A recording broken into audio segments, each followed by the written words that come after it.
अस्सलाम वालेकुम and ji good morning मुंहिंजे तमामु व्यूवर्स खे कीअं आहियो ख़ैरियत सां आहियो ख़ुशि आहियो ज़िंदगियूं कीअं आहिनि छा थी रहियो आहे छा न थी रहियो आहे अरीब क़रीब में छा थी रहियो आहे रिश्तेदारनि में छा थी रहियो आहे मिट माइटनि में छा थी रहियो आहे घरनि जे अंदरि छा थी रहियो आहे। अच्छा पहिरीं त इहो हूंदो त असांखे इहा ख़बर कोन हूंदी त परे जेका मिट माइट रहनि था उन्हनि जे घर में ख़ैरियत आहे न आहे छा थी रहियो आहे छा न थी रहियो आहे। मुश्किल हूंदो हो कम्युनिकेशन जे जेके वेज़ आहिनि उहे थोरा सा डिफ़िकल्ट हूंदा त असांखे देरि सां ख़बर पवंदी करे कंहिंजे घर में छा थी रहियो आहे छा न थी रहियो आहे।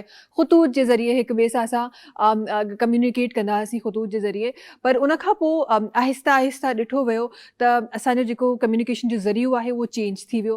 आहिस्ता आहिस्ता असां उन्हनि शयुनि जी तरफ़ ईंदा वियासीं जेके असांखे उन ई टाइम ते असांजो राब्ते जो ज़रियो ठही विया। उन खां आहिस्ता आहिस्ता असां स्मार्ट वेज़ ॻोल्हिया हिक ॿिए सां कम्युनिकेट करण जा, हिक ॿिए सां राब्तो करण जा असां हिकु ॿिया स्मार्ट वेज़ ॻोल्हिया। जी घुमी फिरी ॻाल्हि जेका आहे उहा उते अची पहुती त जेके माइट असांखां परे हूंदा हुआ उन्हनि जो त हींअर बि असां पंहिंजे स्मार्टफोन ते असांखे ख़बर आहे त छा थी रहियो आहे छा न थी रहियो आहे थ्रू देयर इंस्टाग्राम और फेसबुक जंहिं बि हुन ते सोशल साइट ते एक्टिव आहिनि असांखे सभु ख़बर आहे छा थी रहियो आहे। पंहिंजे घर में ॿियो माण्हू छा करे रहियो आहे इहो असां ख़बर करणु छॾे ॾिनीसीं। सो जिथे जिथे शयूं असांजे लाइ उन परे वारो जेको हिकु डिस्टेंस हो उनखे जिथे जिथे शयुनि क़रीब कयो उते उते जेको गॾु वेठल असांजो माण्हू हो जंहिंसां को फिज़िकल असांजो डिस्टेंस एज़ सच हो कोन उन खां असां इलाही परे थी वियासीं। हीअ हिकु ख़तरनाक हिकु अमल आहे जेको थी रहियो आहे जेको हली रहियो आहे।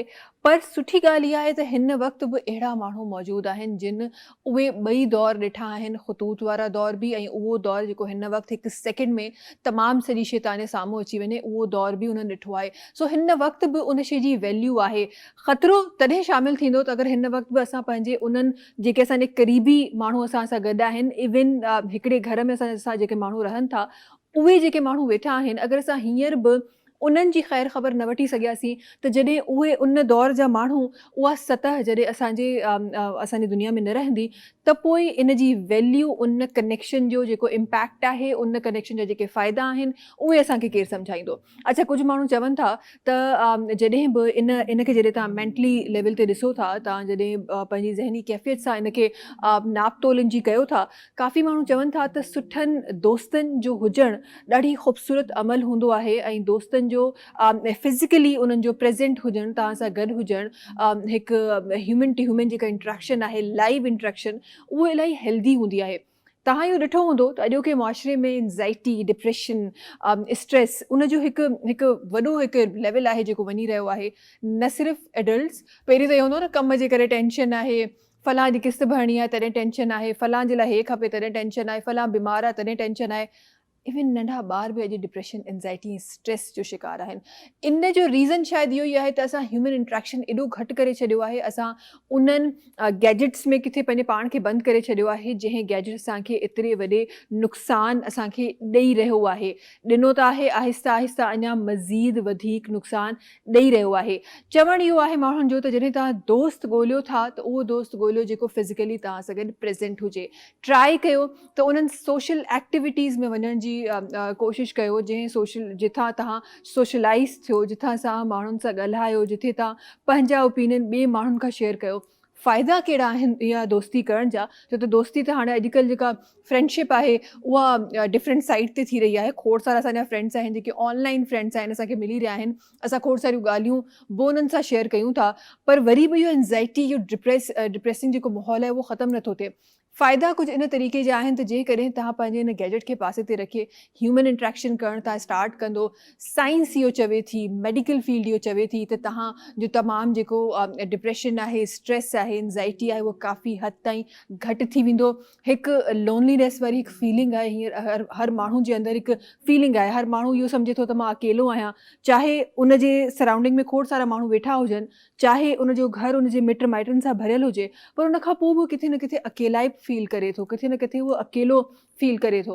उन जे लाइ इलाही ज़रूरी आहे त माण्हुनि सां ॻाल्हाए स्टार्ट कॉन्वर्सेशन हिकु वरी असां फ़ोन ते त फ़ौरन सां हाय हैलो आराम सां करे वेंदा आहियूं को ॿियो कुझु न सम्झ में ईंदो आहे कोई इमोजी मोकिले छॾींदा आहियूं कंहिं तरीक़े सां पंहिंजी कॉन्वर्सेशन स्टार्ट करे छॾींदा आहियूं।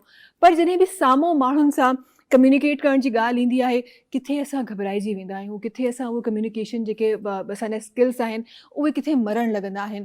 स्टार्ट जो सभिनी खां ख़ूबसूरत तरीक़ो इहो आहे जेको अप्रूव तरीक़ो इहो आहे त जंहिं माण्हू खे तव्हां ॾिसी रहिया आहियो या जंहिंसां तव्हां कम्युनिकेट करणु चाहियो था, तव्हां ॻाल्हाइणु चाहियो था, उन जी का न कंहिं शइ जी तारीफ़ करे छॾियो. अच्छा, एतिरो बि नथो थिए, काफ़ियुनि जॻहियुनि ते इहो बि थींदो आहे त तारीफ़ हिकु ॾाढो मुश्किल अमल आहे, पर जेको कंदो आहे उहो ॾाढी ख़ूबसूरत तरीक़े सां कंदो आहे. पर कंहिंजी तारीफ़ करणु हिकु इलाही मुश्किल अमल आहे हिन दौर में. अगरि इहो बि असां नथा करे सघूं, एटलीस्ट हिकु स्माइल पास करे सघूं था. ईंदे वेंदे माण्हुनि खे, जेको तव्हांजे को बि तव्हांजो कुलीग आहे, तव्हांजे वर्क स्पेस में आहे, तव्हांजे ओड़े पाड़े में कोई अहिड़ो नयो नेबर आहे जेको आयो आहे, उन्हनि खे बि अगरि तव्हां हिकु स्माइल पास करे ॾिसो था त किथां न किथां तव्हांजो ज़रियो स्टार्ट थिए थो उन्हनि सां ॻाल्हाइण जो, उन्हनि सां कम्युनिकेट करण जो, ऐं उन कम्युनिकेशन जे थ्रू शायदि हिकु सुठी दोस्ती पैदा करण जो.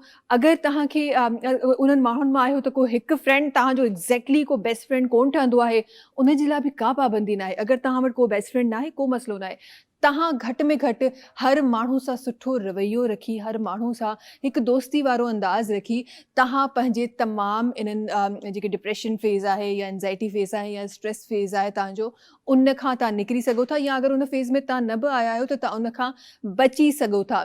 बिकॉज़ तव्हांखे इहे जेके मुंहिंजा वर्ड्स आहिनि न, तव्हां इहे मुंहिंजा वर्ड्स मार्क करे छॾियो. अगरि तव्हां सोशल इंट्रैक्शन खां परे आहियो, अगरि तव्हां ह्यूमन इंट्रैक्शन खां परे आहियो, त U will be next one जंहिंखे एंज़ाइटी, डिप्रेशन या स्ट्रेस जो अटैक अचण वारो आहे. सो इहो कमु करिणो आहे असां सभिनी खे. ऐं असांखे जीअं लाइवली असां पंहिंजे ॿियनि प्लेटफॉर्म्स ते असां लाइव हूंदा आहियूं, सोशल प्लेटफॉर्म्स ते, ईअं ई असांखे फिज़िकल इंट्रैक्शन वधाइणो आहे. कंहिं बि सुठे दोस्त खे ॻोल्हणो आहे. उहो दोस्त तव्हांजे भाउ भेण जी शक्ल में थी सघे थो, तव्हांजे पेरेंट्स जी शक्ल में थी सघे थो, मिट माइटनि जी शक्ल में थी सघे थो, ओड़े पाड़े जी शक्ल में थी सघे थो, या इवन तव्हांजे वर्क स्पेस में जेके कोलीग्स आहिनि उन्हनि मां बि केरु थी सघे थो. प्रोग्राम जी तरफ़ अचूं था. हाशिम भाई सां गॾु आहिनि. अस्सलाम वालेकुम हाशिम भाई, छा हाल आहे? ख़ैरियत सां आहियो? ख़ुशि आहियो? अल्हम्दुलिल्लाह बिल्कुलु ठीकु. तबियत ठीकु आहे हाशिम भाई? फिटफाट. ज़िंदगी कीअं आहे हाशिम भाई? बहितरीन सुठी. असांजी ज़िंदगी छो न पई स्क्रीन ते नज़र अचे अॼु? हाशिम भाई, तव्हांजी ज़िंदगी जो अची वई, स्क्रीन ते अची वई.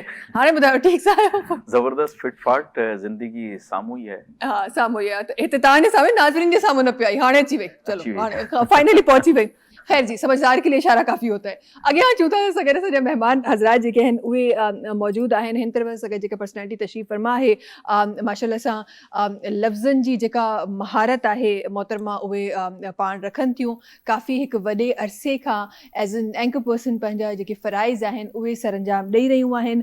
पाण हिकु जर्नलिस्ट आहिनि. असां गॾु ख़तीजा राठौर साहिबा आहिनि जेके तशरीफ़ फरमा आहिनि. अस्सलाम वालेकुम. अस्सलाम वालेकुम Mahvish, very good morning to you. Good morning. ठीक ठाक. तव्हां ॿुधायो, तव्हां ख़ैरियत सां आहियो? अल्हम्दुलिल्लाह. तबियत ठीक आहे? अल्हम्दुलिल्लाह. कीअं ज़िंदगी कीअं गुजरी रही है खदीजा साहब? जिंदगी तो गुजर ही जाती है जैसे तैसे करके, लेकिन एक बात यह है कि जब हम एंकर होते हैं और सिचुएशन को हैंडल करना होता है तो फिर उसके बाद मैनेज हो ही जाती है. और लाइफ टफ है, लेकिन उसके बाद भी अल्हम्दुलिल्लाह सब कुछ बहुत बेहतर है, बहुत बेहतरीन तरीके से चल रहा है, बहुत खूबसूरत चल रहा है. ज़बरदस्त ज़बरदस्त यार. लेकिन एक एंकर पर्सन के लिए, एक जर्नलिस्ट के लिए एक अच्छी लाइफ और एक पुरसुकून लाइफ गुजारना ये बड़ा चैलेंजिंग काम है वैसे. बिल्कुल बिल्कुल बहुत चैलेंजिंग काम होता है, लेकिन वक्त के साथ साथ हम यूज टू हो ही जाते हैं. और फिर जब आपको आपका काम हॉबी लगने लगे तो फिर इतना टफ नहीं लगता. हाँ, और फिर वो काम ना हो तो मजा भी नहीं आता. वो फिर मजा भी नहीं आता. एग्जैक्टली. फिर जिंदगी पुरसुकून नहीं होती. अच्छा जी, आदत सी हो ही जाती है. कहते हैं ना, तकलीफ होते होते इंसान को आदत सी हो जाती है. फिर वो तकलीफ ना मिले तो ऐसा लगता है कोई कमी है जो रहती है. अच्छा जी, हिन तरफ़ असां अचूं था. हिकु ॿिया महिमान सां गॾु उन्हनि जी तारुफ़ जी तरफ़ ईंदा, पर उन खां पहिरीं कुझु ॻाल्हियूं जेके मां पंहिंजे प्रोग्राम में रखणु चाहियां थी.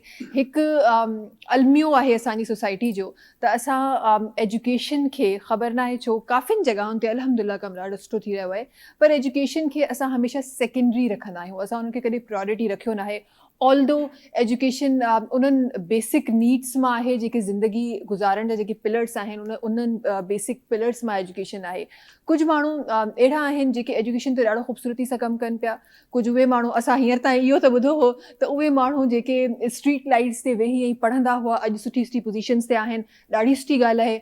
पर छा तव्हां उन्हनि माण्हुनि खे सुञाणो था जेके पाण न सिर्फ़ु उन झोपड़ी में, उन रणपिट में पढ़िया आहिनि, बल्कि उन्हनि ॿियनि ॿारनि जे लाइ उहा अपॉर्चुनिटी बि क्रिएट कई आहे त ॿिया ॿार उन तरीक़े सां नेक्स्ट टाइम न पढ़नि. उन्हनि त पंहिंजी ज़िंदगी गुज़ारी त गुज़ारी, पर उन खां पोइ जेका जनरेशन आई उन्हनि हिकु सुठी इमारत, हिकु सही इमारत, हिकु स्कूल जी शक्ल जी इमारत ॾिठी ऐं उन्हनि जा जेके कर्ता धर्ता आहिनि उहे असां सां गॾु तशरीफ़ फ़रमाइनि। हिकु स्कूल जेको हिकु झोपड़ी जी शक्ल में स्टार्ट थियो, अॼु माशाल्लाह हिकु ॾाढी ज़बरदस्त बिल्डिंग जी शक्ल इख़्तियार कयो आहे, हिकु वॾी बिल्डिंग जी शक्ल इख़्तियार कयो वियो आहे। आई एम श्योर त हीअ जेका खोड़ सारनि सालनि जी जेका जर्नी हूंदी उहा इलाही मुश्किल रही हूंदी।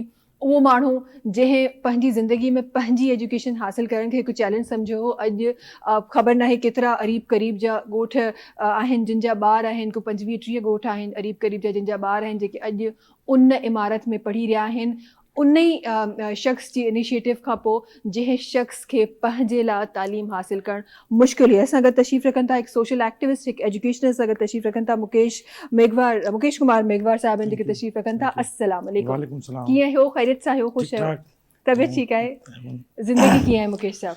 ज़िंदगी ॾाढी ख़ूबसूरत आहे। माशाल्लाह। जेकर तव्हां हुन ख़ूबसूरती खां हुनखे ज़िंदगी जे गुज़ारण जा गुर ॼाणियो था, ज़िंदगी ॾाढी ख़ूबसूरत आहे। जेकर तव्हां चाहियो था, जीअं तव्हां पंहिंजी स्ट्रेस, एंज़ाइटी ऐं डिप्रेशन जी ॻाल्हि कई, जेकर तव्हां हर शइ खे पंहिंजे ज़हन ते सवार कंदो, ज़िंदगी ख़ूबसूरत न आहे, उहो डिप्रेशन जे वर चढ़ियल आहे। बाक़ी तव्हां पंहिंजे कम खे, पंहिंजे चैलेंजिस खे इंजॉय कयो था, कमु कयो था ऐं उहो कमु जंहिंखे तव्हां पंहिंजो पैशन ठाहियो था, त ज़िंदगी ॾाढी ख़ूबसूरत गुज़रे थी। वाह वाह, ॾाढी ख़ूबसूरत आहे ॻाल्हि कई आहे। तव्हां कम खे इंजॉय कयो त ज़िंदगी हूअं ई ख़ूबसूरत आहे। बिकॉज़ चवंदा आहिनि त जेको थी रहियो आहे शायदि तव्हां उनखे नथा रोके सघो, पर उनजो असरु ज़रूरु रोके सघो था। ऐं इन इंतज़ार में त ॿियो माण्हू ईंदो कंदो, असांजी ज़िंदगी ठाहींदो, छो न तव्हां ई उहो ॿियो माण्हू थियो ऐं माण्हुनि जी ज़िंदगी ठाहियो। इहा वाक़ई हक़ीक़त ॻाल्हि आहे। हाशिम जी तरफ़ ईंदासीं। हाशिम प्रोग्राम में छा शामिल थी रहियो आहे? कयूंसि था जी।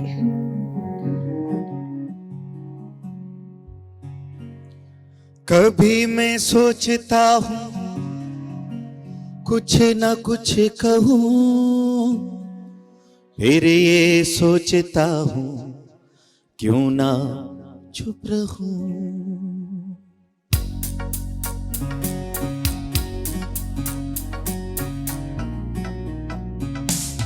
कभी मैं सोचता हूँ कुछ न कुछ कहूँ, फिर ये सोचता हूँ क्यों ना चुप रहूं। जिंदगी में ऐसे भी लोग मिलते हैं, देखते ही आंखों को अच्छे लगते हैं। आरज़ू ये होती है अपना कह सकूं, इसीलिए तो कभी मैं सोचता हूँ कुछ न कुछ कहूँ, फिर ये सोचता हूँ क्यों ना चुप रहूं।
ज़बरदस्त ज़बरदस्त उहा ई कैफ़ियत आहे जेका खोड़ सारनि माण्हुनि सां हूंदी आहे जॾहिं बि कंहिं नए माण्हू सां मिलंदो आहे माण्हू ॻाल्हाए कोन सघंदो आहे पोइ माण्हू चवंदो आहे चलो ख़ामोशी सही आहे असांखे ॻाल्हाइणो ई न आहे बट एक्चुअली इहो ॾाढो ज़रूरी आहे तव्हां जंहिं जॻह ते बि वञो चाहे तव्हां सां गॾु को सुञाण वारो तव्हांजो माण्हू हुजे न हुजे को तव्हांखे अहिड़ो को माण्हू मिले जंहिंसां तव्हां बिल्कुलु तव्हांजी का वाक़फ़ियत न आहे पर ज़रूरी आहे ऐं आई गेस असां मज़हबनि में बि ॾिसूं त मज़हबनि में बि इहा टीचिंग्स आहिनि त तव्हां फर्स्टली कंहिं नए माण्हू सां बि मिलो था चलो सुञाण वारे सां त असां कंदा ई आहियूं पर जे कंहिं नए माण्हू सां मिलो था ज़रूरी आहे त हिकु ॿियो कुझु न घटि में घटि सलाम करणु हिकु ज़रूरी आहे जेको असांजी प्रैक्टिस में न आहे अगरि असां उहा प्रैक्टिस इस्लामिक टीचिंग जे हिसाब सां उहा प्रैक्टिस करणु स्टार्ट करे छॾियूं त शायदि इहे जेके गैप्स आहिनि इहे जेका ह्यूमन अटैचमेंट या ह्यूमन फीलिंग में जेका हिकु गैप आयो आहे उहो किथे ख़तम थी वञे अच्छा जी आपसे स्टार्ट करना चाहूँगी और खदीजा साहिबा माशाल्लाह से एक बहुत लंबा अरसा जो आपने माशाल्लाह से सर्व किया है एज एन एंकर पर्सन बहुत लंबा अरसा एक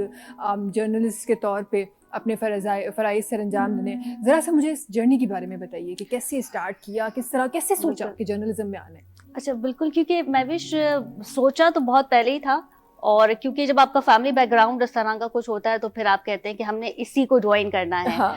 तो मेरे फादर ने 30 साल मीडिया में सर्व किए वो इस वक्त यहाँ मौजूद नहीं उस दुनिया में नहीं अल्लाह उनकी मग़फ़िरत करे लेकिन मैंने उनसे बहुत कुछ सीखा फिर मेरे भाई भी इसी फील्ड में थे लेकिन उनका ताल्लुक प्रिंट मीडिया से था तो जब मुझे शौक़ चढ़ा कि अब मुझे मीडिया में आना है और जर्नलिस्ट बनना है तो फिर मैंने चूज़ किया रादर दैन प्रिंट मीडिया के बजाय मैं इलेक्ट्रॉनिक मीडिया में मैंने परसू किया और इनिशियली मैंने इसका आगाज़ किया था 9 साल पहले और एक निजी टीवी चैनल से मैंने इसकी शुरुआत की प्रोग्राम किया और समझा कि मीडिया की फील्ड किस तरह की होती है और सहाफ़त बाज़ औक़ात कितनी टफ़ हो जाती है क्योंकि कभी क्या सिचुएशन है कभी क्या है और फिर हमें उसी पैटर्न पे चलना पड़ता है मीडिया में एक बात कही जाती है कि यहाँ दिन और रात का कोई टाइम नहीं होता हमने रात में भी फील्ड में होना है सुबह में भी फील्ड में होना है और 1 साल कबल जो इलेक्शन हुए थे मुझे बहुत अच्छे से याद है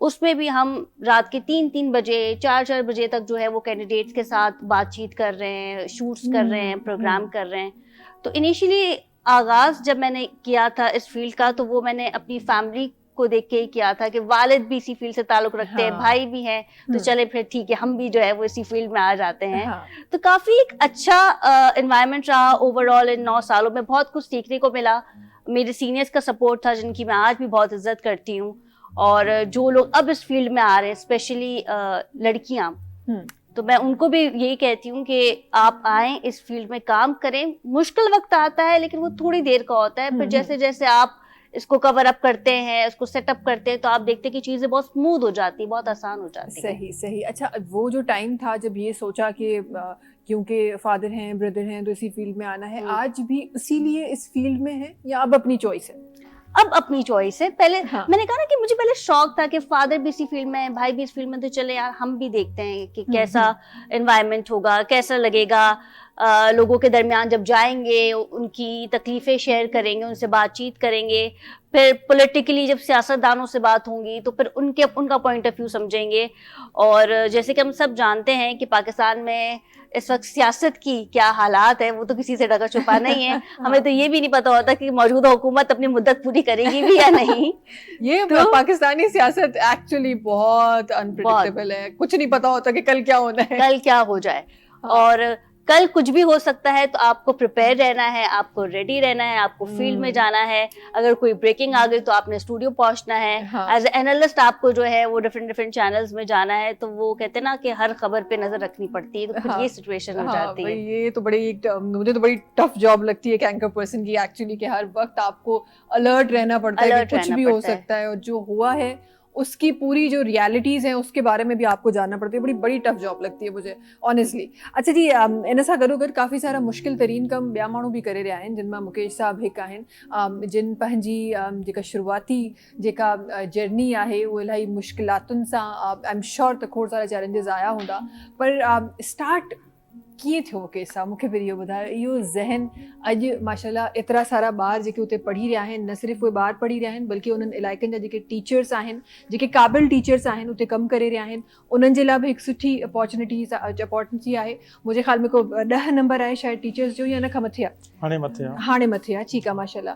त खोड़ सारा अहिड़ा एम्प्लॉइज़ आहिनि जेके तव्हां वटि कमु बि करे रहिया आहिनि, खोड़ सारा स्टूडेंट्स आहिनि जेके तालीम वठी रहिया आहिनि, ॾाढी सुठी ॻाल्हि आहे।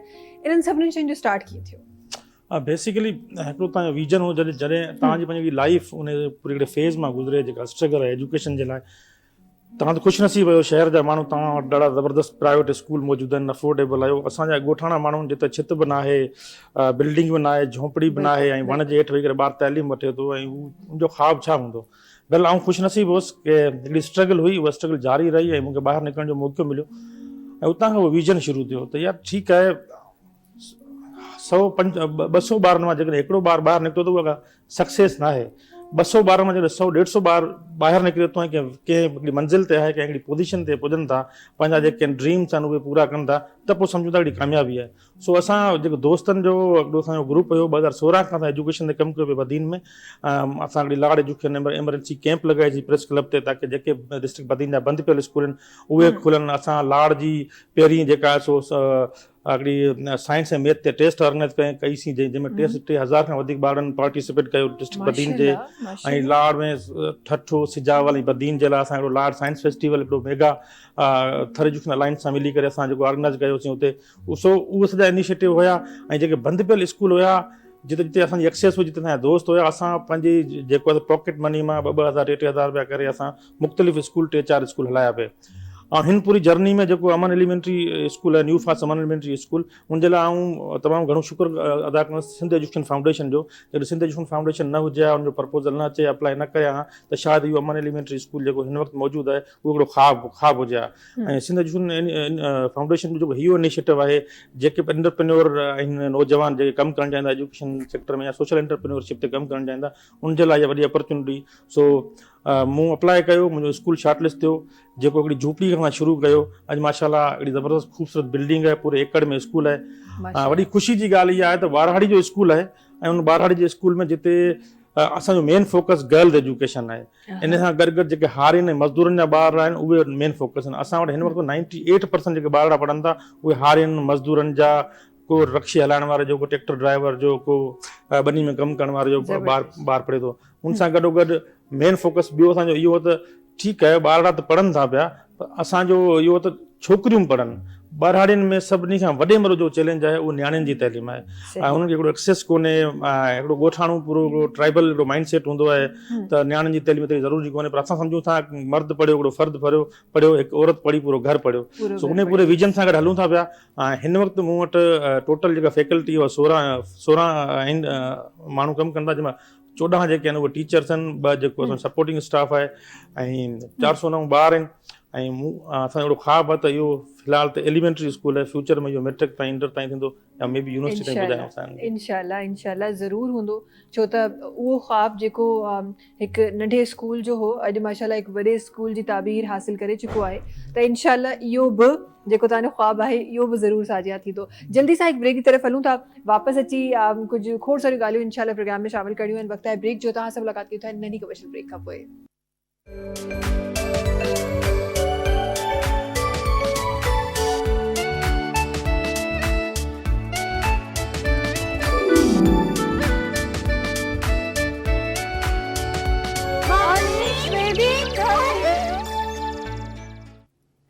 जी वेलकम बैक। अच्छा खदीजा साहिबा, आपको बहुत दफ़ा ये मौका मिला होगा कि पाकिस्तानी जो हमारी सियासत है उस पर बात करने का, डिफरेंट अपने as an analyst different opinion देने का, डिफरेंट चीज़ें डाल के बड़ी बार आपने किया होगा।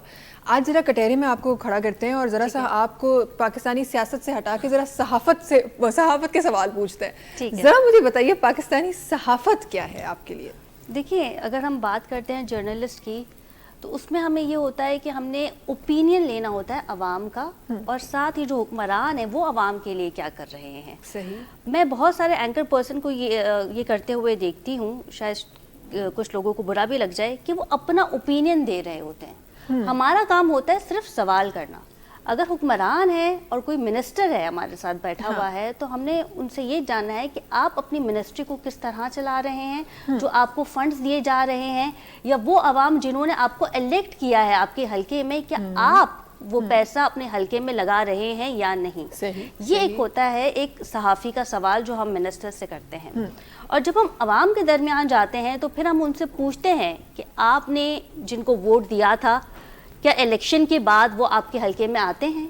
क्या वो आपसे ये पूछते हैं कि जिन बातों पे या जिन चीज़ों पे हमने आपसे वोट मांगा था, हमने वो तमाम चीज़ें पूरी कर दी हैं? आपके हलके में पानी है, बिजली है, आपके पास रोज़गार है।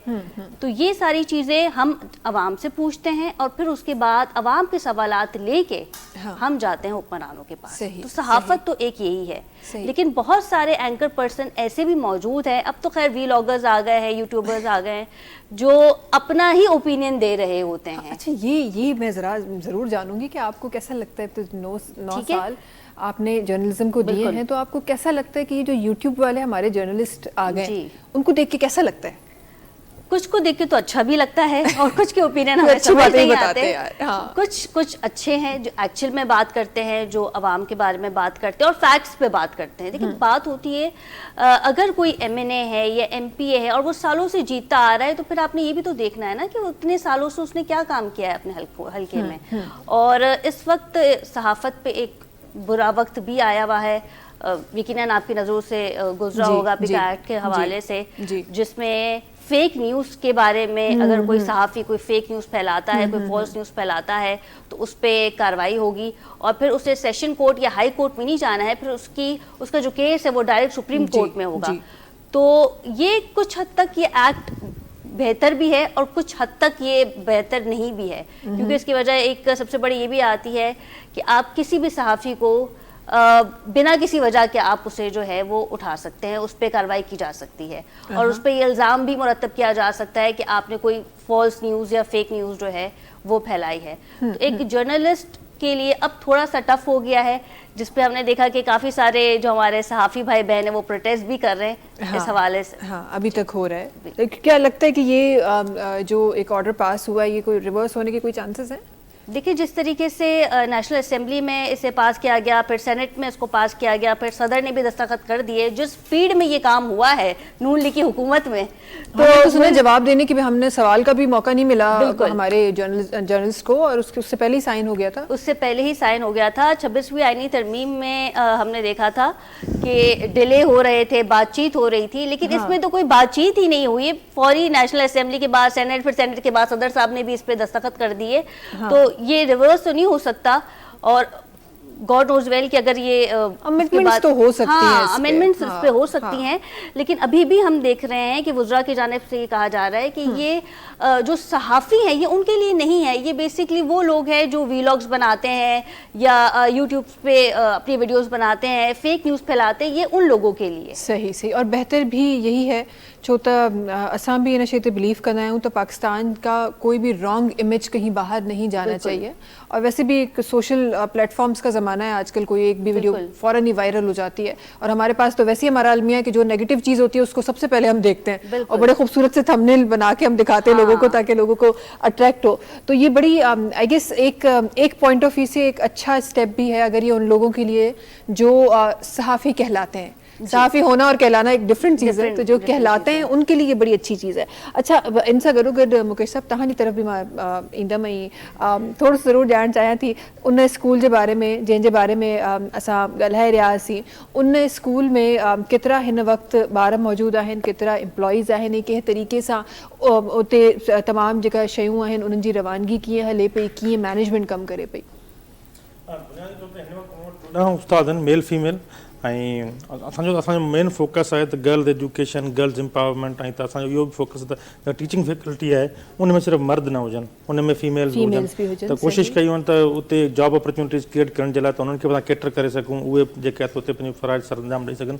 उन खां अलावा 409 ॿार आहिनि मूं वटि जंहिंमें मेल फीमेल ऐं को एजुकेशन आहे ॻोठ में। वॾो चैलेंज हुयो असांजे लाइ को एजुकेशन, पर असांजो चैलेंज एक्सेप्ट था कयूं। इशूज़ जेके आहिनि कम्यूनिटी जा इशूज़ वग़ैरह, ज़ाहिरी आहे ॿारहाड़ी आहे, ट्राइबल हिकिड़ो सिस्टम, हिकिड़ो माइंड सेट आहे, पुराणो माइंड सेट आहे, उनखे चैलेंज करणु ॾुखियो आहे। पर असां जॾहिं कम्यूनिटी सां एंगेजमेंट कयूंसीं, उन सां मीटिंग्स कयूं त ॾाढो एप्रिशिएट कयो असांखे।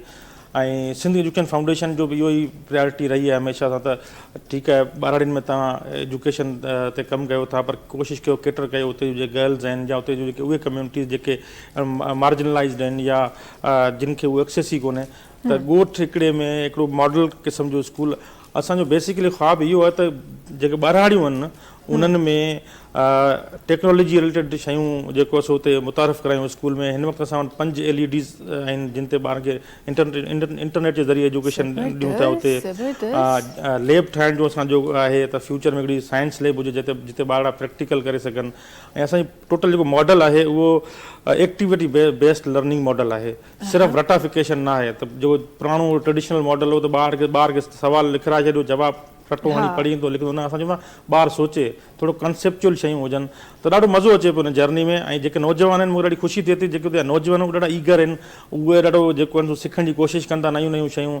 ऐं सिंध एजुकेशन फाउंडेशन आहे उहो हर साल टीचरनि जी मुख़्तलिफ़ ट्रेनिंग्स कराए थी। हींअर बि असांजा 2 टीचर हुआ, साइंस ते हिकिड़ी पूरी 15 ॾींहंनि जी ट्रेनिंग कराई आहे उनखे, मैथमेटिक्स जी हिकिड़ी ट्रेनिंग थी आहे, जेके अर्ली चाइल्ड केयर एजुकेशन आहे जेके ECE असां चवंदा आहियूं उनजा 2 टीचर असांजा उन्हनि ट्रेन कया आहिनि। त ऑन एंड ऑफ शयूं हलंदियूं रहनि थियूं। ऐं मूंखे यकीन आहे जेकॾहिं इहो सिस्टम ईअं हलंदो रहियो त ॿारहाड़ी जो फ्यूचर ॾाढो ब्राइट आहे। एॾो टैलेंट आहे ॿारनि जे अंदरि, उन्हनि नंढड़ियुनि गुलड़नि जहिड़नि ॿारनि जे अंदरि जंहिंजे पेर में चप्पल न आई हूंदी ऐं हू स्कूल अचनि थियूं। ऐं जॾहिं हू ॾिसंदो आहिनि कॉन्फिडेंस क्लास जे अंदरि त दिलि ख़ुशि थी वेंदो त असां हिकिड़े राइट ट्रैक ते आहियूं। ऐं मूंखे यकीन आहे जॾहिं अहिड़ा ॿारड़ियुनि में स्कूल खुलंदा रहिया त ॿारनि जो तमामु घणो टैलेंट जेको आहे तव्हांखे शहर में नज़र ईंदो। बिल्कुलु बिल्कुलु बिल्कुलु तव्हां सही ॻाल्हि पिया कयो। ऐं हूअं बि तव्हां ॻाल्हि की तव्हां ख़ुशनसीबु आहियो त तव्हां शहरनि जे स्कूलनि में पढ़िया आहियो, पर मूंखे लॻे थो इहा ख़ुशनसीबी उन ख़ुशनसीबी जे साम्हूं किथे मध्यम थी वञे जेका ख़ुशनसीबी असांजे ॻोठाणनि जेका ॿार आहिनि उन्हनि खे मिले थी, छो त उन्हनि वटि तमामु जेके शयूं आहिनि उहे ऑलमोस्ट असली आहिनि। शहर जा जेके हिन वक़्तु असां वरी बि पंहिंजे ॿार जॾहिं असां नंढपिण में असां वरी बि कुझु असली शयूं हुयूं जेके असां ताईं पहुतियूं, पर हींअर जेको शहर जो ॿार आहे उनजी तव्हां एजुकेशन जो साइट ॾिसो उहो कम्पलीटली हिकु डिफरेंट साइट तव्हांखे नज़र ईंदो। त उनखे सिर्फ़ु मार्क्स हासिलु करणा आहिनि, उनजो टारगेट इहो आहे, उनजो टारगेट एजुकेशन हासिलु करणु आहे, उनजो टारगेट इहो आहे त मूंखे फर्स्ट अचिणो आहे। उनजो तव्हां ज़हनी कैफ़ियत ॾिसो त उहो डिफरेंट सेक्टर्स में डिप्रेशन में स्ट्रेस में मुब्तला आहे। उन वटि कॉम्पिटिशन ॾिसो, उहो किथे कॉम्पिटिशन में पंहिंजी तमामु जेका ज़िंदगी आहे उहा गुज़ारे इहा नंढे ॿार जी ॻाल्हि थी रही आहे। उन नंढे ज़हन में एतिरो कुझु आहे।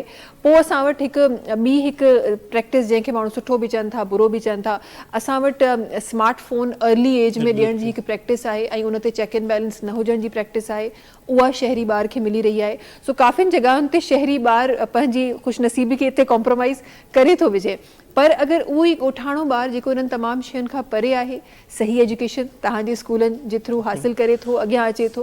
हींअर बि तव्हां ॾिसो न, तव्हां सोशल मीडिया जी पाण ॻाल्हि कई पई, सोशल मीडिया जा तव्हां डेटा कढायो थरपारकर जो, हिन वक़्त बि जेको ॿाहिरि जी यूनिवर्सिटी में जेके एडमिशन्स थियनि पियूं तव्हांखे हर रोज़ु मिलंदो थरपारकर मां 2 छोकिरियूं 2 छोकिरा 4 छोकिरियूं 3 छोकिरा यूरोप में ऑस्ट्रेलिया में अमेरिका में स्कॉलरशिप ते वञनि पिया, फ्री ऑफ कास्ट, को उनजो ख़र्चु कोन्हे। महिनत कई आहे। थरपारकर में तव्हां वेंदो मिठी क्रॉस कंदो, रुगो डिज़र्ट आहे, वारी उॾामे पई, इवन नंगर पारकर ताईं इंटरनेट जी सहूलियत कोन्हे, स्कूल त आहिनि ई कोन, टीचरनि जी एक्सेसिबिलिटी जा इशूज़ आहिनि उते, पर कुझु न हुजण जे बावजूदि उहे ॿार महिनत कनि पिया। न सिर्फ़ु थरपारकर जो नालो रोशन कनि था पिया, पर बल्कि पूरी सिंध पूरे पाकिस्तान जो नालो रोशन कयो आहे। बिल्कुलु बिल्कुलु उहो ई सेक्टर आहे जंहिंखे असां गुज़िरियल वक़्त में असां ॾाढो फॉर ग्रांटेड वरितो आहे, जंहिं ते असां नज़रसानी कोन कई आहे। अॼु उन जा ई ॿार काफ़ियुनि जॻहियुनि ते सुठो कमु कनि पिया ऐं तव्हां वांगुरु स्कूल्स क़ाइमु कनि पिया, एजुकेशन खे आम कनि पिया, जेका हिन वक़्त जी ज़रूरत आहे। अच्छा, आउं सम्झां थो त असां वटि मोस्टली नौजवान में हिकिड़ी शइ आहे, असां शयूं ॿियनि ते आणी छॾींदा आहियूं। गवर्नमेंट हीअ कोन कयो, फलाणे हीअ कोन कयो, ठीकु कयो, उन्हनि जूं ज़िमेदारियूं असां हुन ते क्रिटिसाइज़ करे सघूं था, असांजो राइट आहे। असां छा था कयूं? ऐं जेकॾहिं रस्ते में कंडा पियल आहिनि, उहो कंडो खणी करे साइड कोन थो करे सघां, त पोइ मुंहिंजे ख़्याल में मूंखे हिन मुआशिरे में ज़िंदा रहण जो को हक़ु कोन्हे। छो त आउं पाण ज़िमेदारियूं थोरी थोरियूं खणां, घटि में घटि पंहिंजो मुआशिरो पंहिंजी गली साफ़ु करे सघां, हिकिड़ो मिसाल पैदा करे सघां, ताकी मूंखे ॾिसी करे 4 ॼणा ॿिया जेके उहे शयूं कनि। असां पाण कुझु न आहियूं कंदा, सुता पिया, असांजी ज़हन साज़ी ईअं कराई वई आहे, नौजवान जी ज़हन साज़ी ईअं कराई वई आहे त हू हिकिड़ो माठ करे वेठो हुजे, उनजे अंदरि मायूसी हुजे, कुझु करण जे लाइ उन वटि का स्किल अहिड़ा न हुजनि। नौजवान घणो करे सोशल मीडिया तां ॾिठो सॼो ॾींहुं नौजवान फेसबुक ते रील्स स्क्रोल पिया कनि सॼो ॾींहुं, उन ई साॻी सोशल मीडिया ते तव्हां ॾेढो सारो मवाद पियो आहे पढ़ण जे लाइ, तव्हांजा आइल्स जा सारा जेके आहिनि सो क्लासिस यूट्यूब ते मौजूदु आहिनि, तव्हांजा ट्रेडिंग जा क्लासिस मौजूदु आहिनि, हर हिकु शइ तव्हां इंटरनेट ते सिखी सघो था ऐं अॻियां निकिरी सघो था, पर असांजे नौजवान खे इन पासे धिकियो वियो आहे। देखिए हुआ है, बिल्कुल बिल्कुल। अच्छा, आपने एज ए जर्नलिस्ट आपने एजुकेशन, क्योंकि कुछ बात एजुकेशन पे भी चल रही है तो मैं ज़रूर आपका भी पॉइंट ऑफ व्यू ज़रूर शामिल करूँगी। आपने एजुकेशन को कैसे पाया है डिफरेंट जगहों पे? देखिए, पहले तो मैं सर को ऑन करूँगी, जिस तरह सर ने कहा कि हम ज़्यादातर आपसे जब गुफ्तगू कर रहे थे तो उन्होंने कहा कि जो मैं समझ सकी कि फ़ीमेल को हम ज़्यादा परस्यू करते हैं कि जितना हो सके हम फ़ीमेल को जो है वो तालीम दे। तो मैं सबसे पहले तो आपको अप्रिशिएट करती हूँ, और मैं ये खुद भी समझती हूँ महविश कि एक फ़ीमेल जो है एक बहुत ही अहम किरदार अदा करती है हमारी सोसाइटी में। और अगर तालीम की जहाँ तक बात करें तो ख़वातीन के लिए तालीम इतनी ही ज़रूरी है जितनी एक मर्द के लिए, क्योंकि एक ख़वातीन जो है वो घर बनाती है और अपने घर को ही एक अच्छा वो माशरा दे सकती है अपने औलाद के ज़रिए। तो अगर हम तालीम की बात करें तो तालीम अगर आप यूरोप में देखें या डिफरेंट अदर कंट्रीज़ में देखें तो वहाँ पे तालीम का एक ही पैटर्न है, चाहे अमीर हो या गरीब हो। और आपने जो है आप देखेंगे कि हर एक सिलेबस या जो तालीम का जो पैटर्न है वो बिल्कुल सेम है। अच्छा, पाकिस्तान में यहाँ पे आके हम थोड़ा सा इसको डिफ्रेंशिएट करते हैं। बहुत सारे ऐसे प्राइवेट स्कूल्स हैं जहाँ पे पैटर्न बिल्कुल ही अलग है, सिलेबस बिल्कुल ही अलग है, गवर्नमेंट स्कूल का जो सिलेबस है वो बिल्कुल ही अलग है, तो थोड़ा सा डिफ्रेंशिएट हो जाता है। लेकिन मुझे ये जान के खुशी भी होती है कि जिस तरह सर तालीम दे रहे हैं और स्कूल जो है इन्होंने बनाए हैं ताकि दे सकें ख़वातीन को तालीम, तो ये एक बहुत ही अच्छा इनिशिएटिव है। और तालीम तो अब एक वो चीज़ है कि तालीम के बगैर तो आपकी ज़िंदगी, आपकी सोसाइटी है ही नहीं। बिल्कुल। जब कोई लड़की तालीम हासिल करती है तो फिर उसके बाद वो ये सोचती है कि हाँ, अब मुझे फ्यूचर में डॉक्टर बनना है, इंजीनियर बनना है, जर्नलिस्ट बनना है। जब हम स्कूल में थे तो हम सोचते थे कि यार हम क्या बनेंगे, डॉक्टर बनेंगे, इंजीनियर बनेंगे, टीचर बनेंगे, क्या बनेंगे। लेकिन जैसे जैसे हम बढ़ते हमारी उम्र गुजरती है, हम बड़े होते जाते हैं, फिर हमें समझ आता है कि नहीं, ये हमारी फील्ड है, ये हमारा गोल है और हमने यही करना है। लेकिन साथ ही तालीम का तो सपोर्ट होता ही है, लेकिन साथ ही साथ फैमिली का सपोर्ट भी होना बहुत ज़रूरी है हमारी स्पेशली ख़वातीन के लिए। आज भी कुछ ऐसी फैमिलीज़ हैं जो कहती हैं कि बस ठीक है, आपने मैट्रिक कर लिया तो आपकी शादी हो जाए, आपने इंटर कर लिया तो आपकी शादी हो जाए। इंटीरियर्स में तो बहुत ज़्यादा ये चीज़ें पाई जाती हैं। लेकिन इस सोशल मीडिया के ज़रिए जो अब हर घर में पहुंचा हुआ है, अगर एक पैगाम हम पहुंचाएं, इसको सोशलाइज करें कि सबसे पहले तो लड़कियों को तालीम दी जाए और फिर उसके बाद अगर वो अपने करियर को परसू करना चाहती हैं, कुछ बनना चाहती हैं, तो फिर उन्हें बनने भी दिया जाए। तो ये एक फैमिली का भी एक बहुत ही अहम किरदार होता है। ये नहीं होता कि आपने इंटर करवा दिया, मैट्रिक करवा दिया, ग्रेजुएशन तक आपने बच्ची को जाने नहीं दिया और फिर उस तालीम का कोई फ़ायदा नहीं होता जब तक आप उसको पूरी तरीके से ओन ना कर लें। सही बिल्कुल ऐसा ही है। और बारहा मैं अपने प्रोग्राम में ये बात रिपीट कर चुकी हूँ और मैं चाहती हूँ ये रिपीट करती रहूँ, क्योंकि कहते हैं ना कि आप वो बात बोलते रहते हैं तो कभी किसी को ज़रूर क्लिक हो जाती है। हमारे पास जब भी बेटी पैदा होती है तो वालिदैन को सबसे पहले फ़िक्र लग जाती है, स्पेसिफ़िकली गांव देहात के एरिया में जहाँ फैसिलिटीज़ कम होती हैं, जहाँ फाइनेंशियल क्राइसिस होते हैं, वहाँ पर सबसे पहले कोशिश होती है कि अच्छा जी हाणे असां रली भी रखूँ पंहिंजी धीउ जे लाइ, हाणे भला हे जेके थांव आहिनि इहे रखूँ, का वाली आहे तो उहा पंहिंजी धीउ जे लाइ ठाहे रखूँ। अगर यही चीज़ें हम अपनी बच्चियों के एजुकेशन पे लगा दें, बिल्कुल, अगर उसी फर्स्ट डे ते असां स्टार्ट करे छॾियूं उन्हनि जे लाइ सेविंग करण त हे वॾियूं थियनि, एजुकेशन हासिल करण, कुझु थियनि, पंहिंजे पेरनि ते बीहनि, कंहिं सुठे मुआशिरे में सुठी जॻह ते का सुठी जॉब कनि, त छा उहे तमामु शयूं जेके तव्हां उन्हनि जे लाइ बचपन में जमा कयूं छा उहे पाण कमाए नथियूं सघनि? हिकु थॉट आहे। अगरि तव्हां इहो सोचो त शायदि उहे शयूं वराए सां कमाए वेंदियूं, पर अगरि तव्हां उन्हनि खे उहे शयूं जहेज़ में ॾिनियूं त न सिर्फ़ इहा हिकु कल्चरल जेका प्रैक्टिस आहे उहा ख़तमु थींदी, बल्कि उहा उन जी जेका अॻी जेका धीउ ईंदी उहा बि इन ई प्रैक्टिस जो शिकार थींदी ऐं उहा शइ कॾहिं अॻियां कोन वधंदी। सो कहते हैं ना कि कहीं से तो स्टार्ट आपने करना है। हाँ, तो ये एक बहुत ही बेसिक सा स्टार्ट है अगर असां इन ॻाल्हि खे सम्झी वञूं त। अच्छा, एजुकेशन त इम्पॉर्टेंट आहे, इहा बिल्कुलु हकीकत आहे, तव्हां मां बख़ूबी सुञाणियूं था, पर क्योंकि बात लड़कियों की हो रही है, बात औरतों की हो रही है और फिर हमारे पास एक फीमेल जर्नलिस्ट बैठी हुई है, तो ये भी एक ऐसी फील्ड है जो बड़ी मुश्किल तरीन फील्ड है। बहुत मुश्किल है। हाँ। महविश, मैं आपको बताऊं कि मैं आपसे जिक्र कर रही थी कि जो प्रीवियस इलेक्शन हुए थे اور اسی منتھ میں فیبروری میں الیکشن ہوئے تھے. تو مجھے یاد ہے میں رات کو 3-4 بجے تک گھر آئی ہوں. اور کیونکہ ہم نے کینڈیڈیٹس کے ساتھ سلاٹ لینے تھے, انٹرویوز لینے تھے, ان کے حلقوں میں جانا تھا. تو ایک میل تو پھر بھی آپ کو پتہ ہے وہ ایزیلی ایکسیس کر سکتا ہے. کراچی میں بہت ساری جگہیں ایسی ہیں جہاں پہ فیمیل تھوڑا جانے سے کتراتی ہیں. لیکن ٹھیک ہے, ہمارے ساتھ ہماری ٹیم تھی اور یہ ہمارا ایک کام بھی ہے. جب ہم کسی آزاد امیدوار کا سلاٹ لے رہے ہیں یا کسی حلقے کے ایم این اے یا ایم پی اے کا سلاٹ لے رہے ہیں تو اتنا رش ہو جاتا ہے, بعض اوقات اتنی بھیڑ ہو جاتی ہے. آپ کو پتہ ہے کہ چینل کا مائک آپ کے ساتھ ہوتا ہے تو سب لوگ آپ کو دیکھ رہے ہوتے ہیں اور پھر وہ ایک رش بھی ہو جاتا ہے. پھر اس درمیان آپ نے کینڈیڈیٹ سے سوال بھی کرنا ہے, اپنا دماغ بھی چلانا ہے. پھر آپ نے ان کو یہ بھی بتانا ہے کہ دیکھیے اس حلقے میں یہی مسئلے تھے, اب آپ اگر الیکٹ ہو جائیں گے تو کیا یہ مسئلے ریزالو ہو جائیں گے اگر آپ کی حکومت آئے گی تو پھر ان سے بات کرنا. اتنا ٹائم ہو جاتا تھا ہمیں کہ کبھی 3 بجے گھر آ رہے ہیں, کبھی 4 بجے گھر آ رہے ہیں. اور فیملی میں بھی کبھی کبھار ایشو ہو جاتا ہے کیونکہ وہ ورڈ ہوتے ہیں کہ آپ اتنی دیر ہو گئی اب تک کیوں نہیں آئے. اور پاکستان میں جس سچویشن میں الیکشن ہوتے ہیں تو اس میں تو ہمیں پتہ ہے کہ نہ تو ہمارے پاس انٹرنیٹ ہوتا ہے, نہ فون چلتا ہے, نیٹ ورک نہیں ہوتے, تو رابطہ کیسے کریں, بات کیسے کریں. تو وہ ایک تھوڑا سا ٹف پوائنٹ ہو جاتا ہے اسپیشلی فیمیلز کے لیے. لیکن الیکشن ہے اور یہ پاکستان ہے, یہاں اسی طرح کام چلتا ہے اور پھر ہم اسی طریقے سے کام کو آگے لے کے چلتے ہیں. لیکن یہ ایک ہمت ہوتی ہے کہ دیکھیں یہ کام ہے ہمارا, یہ ہماری ہابی ہے اور ہم چاہتے ہیں کہ ہم عوام کا جو پوائنٹ آف ویو ہے وہ حکمرانوں تک پہنچائیں اور حکمران کا جو پوائنٹ آف ویو ہے وہ عوام تک پہنچائیں. تو اسی طرح دوڑ میں جو ہے وہ لگے رہتے ہیں. صحیح. اچھا وہ الیکشن کے ٹائم بھی ویسے اوور آل ہی اتنا خطرناک ہو رہا ہوتا ہے, آپ تو اس فیلڈ میں خود جاتی ہیں, لیکن ادروائز بھی پورے شہر میں, پورے ملک میں ایک عجیب سی ایک ہراساں سا کوئی ایسی فیل ہوتی ہے جو آپ فیل کر رہے ہوتے ہیں جب بھی آپ اس دوران آپ گھر سے باہر نکلتے ہیں. اچھا یہاں پہ کتنی, میں یہ بھی جاننا چاہوں گی کہ کتنی, کیونکہ ہر فیلڈ میں پاکستان کی عورتیں کافی دیر بعد آئی ہیں الحمدللہ, ہر فیلڈ میں اس وقت عورتیں ہیں, لیکن ہر جگہ پہ چاہے وہ آپ ڈرائیونگ کو لے کے دیکھ لیں, آپ ایجوکیشن پوائنٹ آف ویو سے دیکھ لیں, پہلے لڑکیاں کم تھیں اب الحمدللہ زیادہ آ رہی ہیں. پھر آپ ایز این پائلٹ دیکھ لیں یا کسی بھی فیلڈ کو آپ لے لیں, آپ کو لڑکیاں پہلے بڑی کم نظر آتی تھیں, اب ماشاءاللہ سے ہر فیلڈ میں لڑکیاں نظر آتی ہیں. یہ چینج آتے ہوئے کب دیکھا؟ میں یہ سمجھتی ہوں مہوش یہ چینج کو آتے ہوئے کچھ عرصہ پچھلے تقریباً 5 سالوں سے میں اس چیز کو نوٹ کر رہی ہوں, کیونکہ مجھے خود اس فیلڈ میں 9 سال ہو گئے ہیں.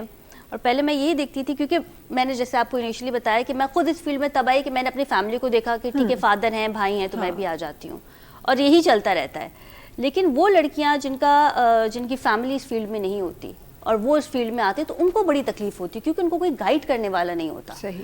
اگر آپ, کیونکہ میں صحافی ہوں تو میں اسی ریلیٹڈ بات کروں گی, اگر کوئی لڑکی ہے اور وہ چاہتی ہے کہ جی میں رپورٹنگ کرنا چاہتی ہوں لیکن اسے کچھ پتہ ہی نہیں ہے رپورٹنگ کے حوالے سے کہ میں کہاں اپلائی کروں, ماس کمیونیکیشن کے بعد مجھے انٹرنشپ پہ کون رکھے گا, اور جب میں وہاں جاؤں گی تو کیا میرے سینئر مجھ سے اچھی طریقے سے بات کریں گے, کیا وہ مجھے سکھائیں گے.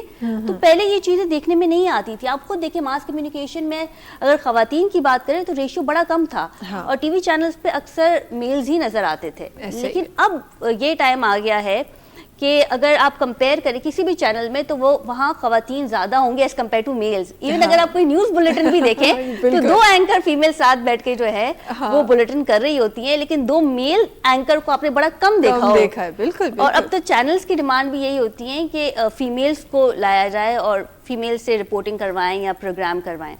تو پچھلے 5 سال سے میں اس چیز کو نوٹیفائی کر رہی ہوں کہ خواتین کو اپروچ زیادہ کیا جاتا ہے ایز کمپیئر ٹو میل.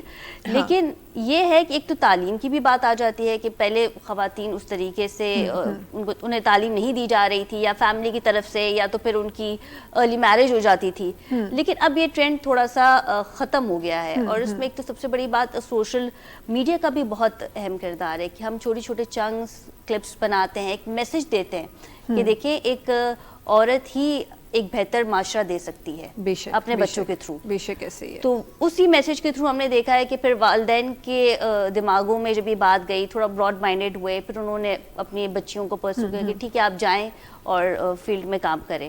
تو یہ ایک میں سمجھتی ہوں بہتری کی طرف ہمارا بہتری کی طرف جا رہا ہے الحمدللہ الحمدللہ. جلدی سے ایک بریک کی طرف ونوں تھا واپس اچھی انشاءاللہ مکیش صاحب سے بھی کچہری کرنی ہے, خدیجہ بھی ایسا گڈا ہے وقت ہے بریک جو تاں سے ملاقات کی تھا نے بریک کھپوئے.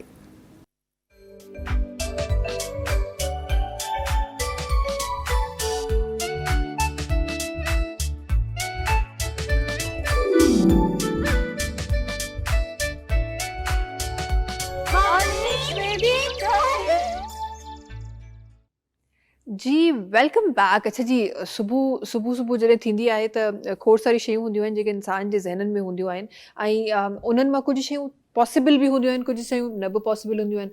अक्सर असांजे ज़हननि में हिकु सुवाल जेको सुबुह जो जॾहिं बि तव्हां स्क्रीन्स ते ईंदा आहियो, पंहिंजे नाज़रीन सां मिलंदा आहियो, कॾहिं कॾहिं मां इहो सोचींदी आहियां, अच्छा तव्हां हमेशह खां लेट राइज़र रहिया आहियो या हमेशह खां सुबुह जल्दी उथण जो तव्हांजो हमेशह खां कॉन्सेप्ट रहियो आहे?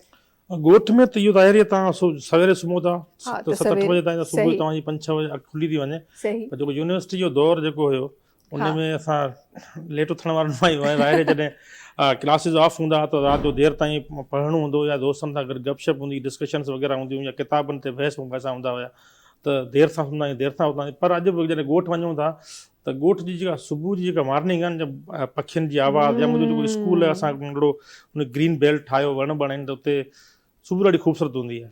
हा ऐं जॾहिं जेका वाइब्स अचनि थियूं उन पखियुनि जी आवाज़ खां ऐं थधी जेका हवा तव्हांखे सुबुह जो लॻे थी, ग्रीनरी तव्हांजे अखियुनि खे लॻे थी, तव्हांजो सॼो ॾींहुं ॾाढो ख़ूबसूरत गुज़रे थो। ख़ूबसूरत गुज़रे थो। बिल्कुलु बिल्कुलु बिल्कुलु सही ॻाल्हि आहे। मां बि जॾहिं बि सुबुह जो स्क्रीन्स ते ईंदी आहियां, मां कॾहिं कॾहिं इहो सोचींदी आहियां त मां बि उन्हनि माण्हुनि लाइ ऑब्वियसली उन्हनि माण्हुनि मां आहियां जेका अगरि शो आहे त असां अर्ली राइज़र आहियूं, शो खां बिना असां बि लेट राइज़र आहियूं, सभई उन्हनि माण्हुनि मां आहियूं।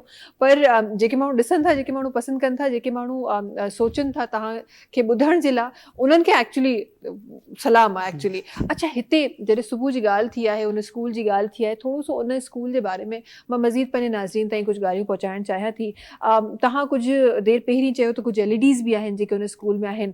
हिकु इशू हमेशह सां असांखे रहियो आहे लाइट जे हवाले सां, ॻोठनि में स्पेशली चयो वियो वेंदो आहे त 12-12 कलाक लाइट कोन हूंदी आहे, किथे किथे त 20-20 कलाक जी लोड शेडिंग आहे। उन्हनि चैलेंजिस खे कीअं फेस पियो कयो वञे? हिन वक़्तु तव्हां मुख़्तलिफ़ रिपोर्ट्स पढ़ंदो जेको एजुकेशन ते न आहे, मुंहिंजे ख़्याल में 65% जेका स्कूल आहिनि सिंध जे अंदरि उन्हनि में बिजली आहे कोन। ऐं डिस्ट्रिक्ट सही बदीन में मुंहिंजे ख़्याल 90 खां मथे स्कूल आहिनि जेके 1 रूम ऐं 2 रूम स्कूल आहिनि। पर असां जेको स्कूल ठाहियो आहे उन में 6 kV जो मूं वटि सोलर सिस्टम लॻियल आहे। ऐं ॾाढो शुक्रगुज़ार आहियां उन्हनि तमामु दोस्तनि जो। हीअ जर्नी सिर्फ़ु मुंहिंजी अकेले जी न आहे, उन्हनि सभिनी दोस्तनि जी आहे जिन्हनि हिन पूरी जर्नी में कंट्रीब्यूट कयो आहे फाइनेंशियली, इमोशनली। ज़ाहिर आहे जॾहिं हेॾो सारो तव्हां हिकिड़ो खणो था मिशन, ऐं उन में लाइफ में ज़िक ज़ेक में हलंदी आहिनि, तव्हां हमेशह शयूं स्मूथ ऐं कोन हूंदियूं आहिनि। कॾहिं माण्हू मायूस हूंदो आहे त कुझु अहिड़ा दोस्त हुआ जेके इमोशनल सपोर्ट में असां गॾु रहिया, काफ़ी सारा दोस्त हुआ जेके जिन्हनि फाइनेंशियली में कंट्रीब्यूट कयो, स्पेशली सिंध एजुकेशन फाउंडेशन जो शुक्रगुज़ार वरी बि मां चवंदो उन्हनि मौक़ो ॾिनो त ऐं सर्व करे सघियां पियो उन्हनि माण्हुनि जे लाइ, पंहिंजनि माण्हुनि जे लाइ। सो ॾाढो ख़ूबसूरत स्कूल आहे। 6 kV जो सोलर सिस्टम लॻियल आहे, असांखे बिजली जी ज़रूरत न आहे।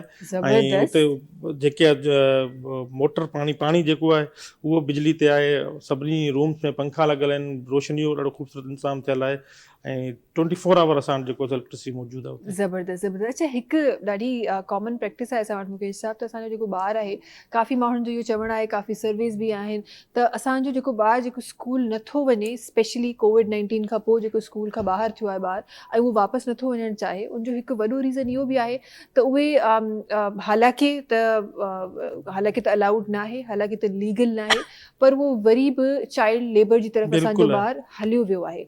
सो काफ़ी जॻहुनि ते रीज़न असांखे इहो बि नज़र अचे थो त छो त उहो नंढड़ी उमिरि में पंहिंजी फैमिली खे सपोर्ट करे पियो, तंहिं करे स्कूल ताईं न पियो पहुचे।